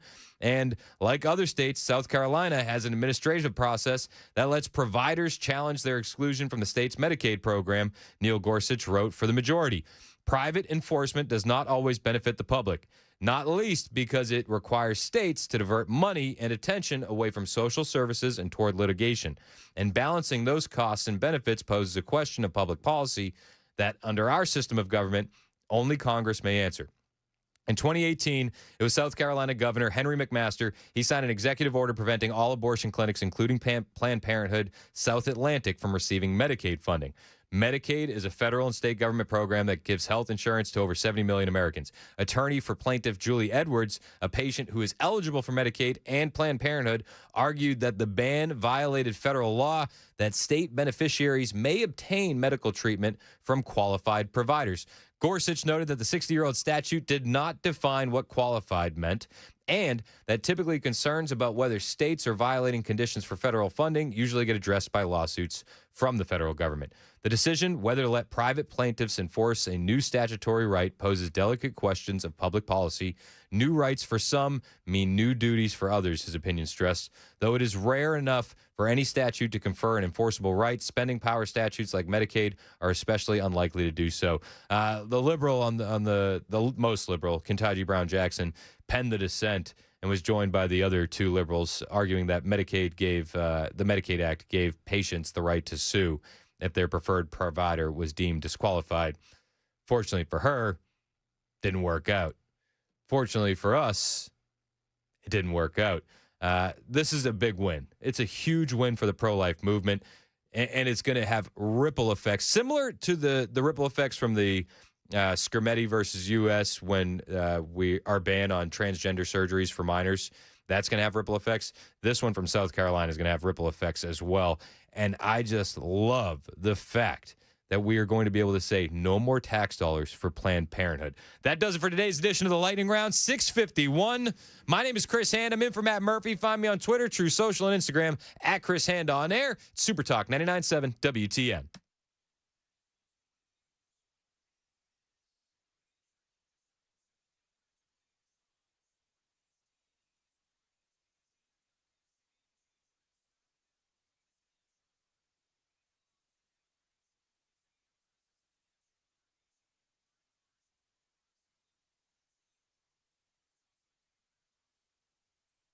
Are angels real or a figment of the imagination?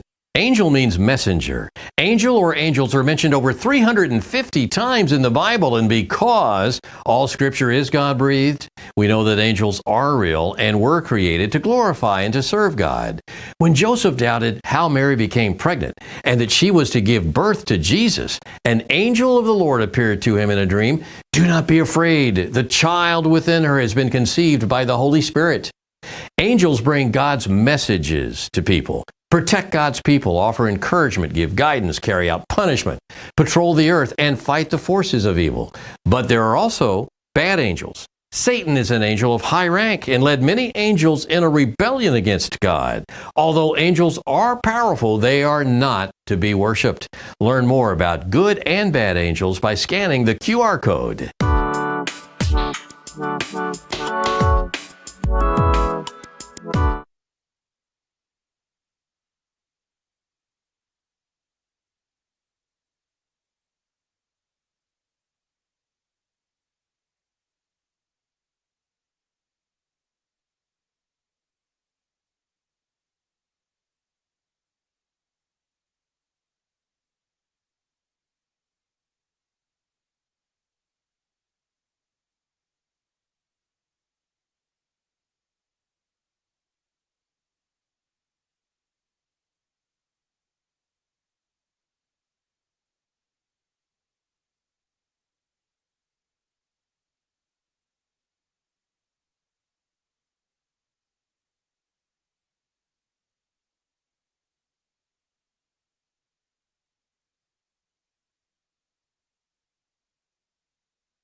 6:58 on Super Talk 99.7 WTN. I'm Chris Hand, in for Matt Murphy. You just popped up. Jay Harper in the traffic room. There's an accident on your street. Yeah. Like, was it a bad one? I missed the report. I don't know. Oh, that'd be fun to find out. You have to find out the hard way. I guess the mystery. Hey, as we're winding down the show, I do have another medicated moment with Murphy by popular demand. This is one where Matt was talking about the pain. Hello, Chris. This is Matt Murphy, king of the osteophytes in the land of arthroplasty. We are currently under siege, and we are laying low as general discomfort and major pain have laid waste to our fine land and are now attempting to destroy our castle. Our only hope is that Lord Oxy can save us from this siege. I will continue to let you know how it goes. Remember the osteophytes. Goodbye. That's Matt. Obviously under heavy amounts of medication. Tomorrow is going to mark my last day filling in for Matt Murphy. The week has absolutely flown by. We got a lot to cover tomorrow. Supreme Court decision is going to be handed down. Looking forward to that. Big hype. And anything else you guys want to talk about? Oh, Jay St. Clair is going to be on the show tomorrow as well. That's going to be a good time. It's going to be fun. We got a lot more Super Talk on the way. Mark Levin, he's going to be yelling about something in moments right here on Super Talk 99.7 WTN.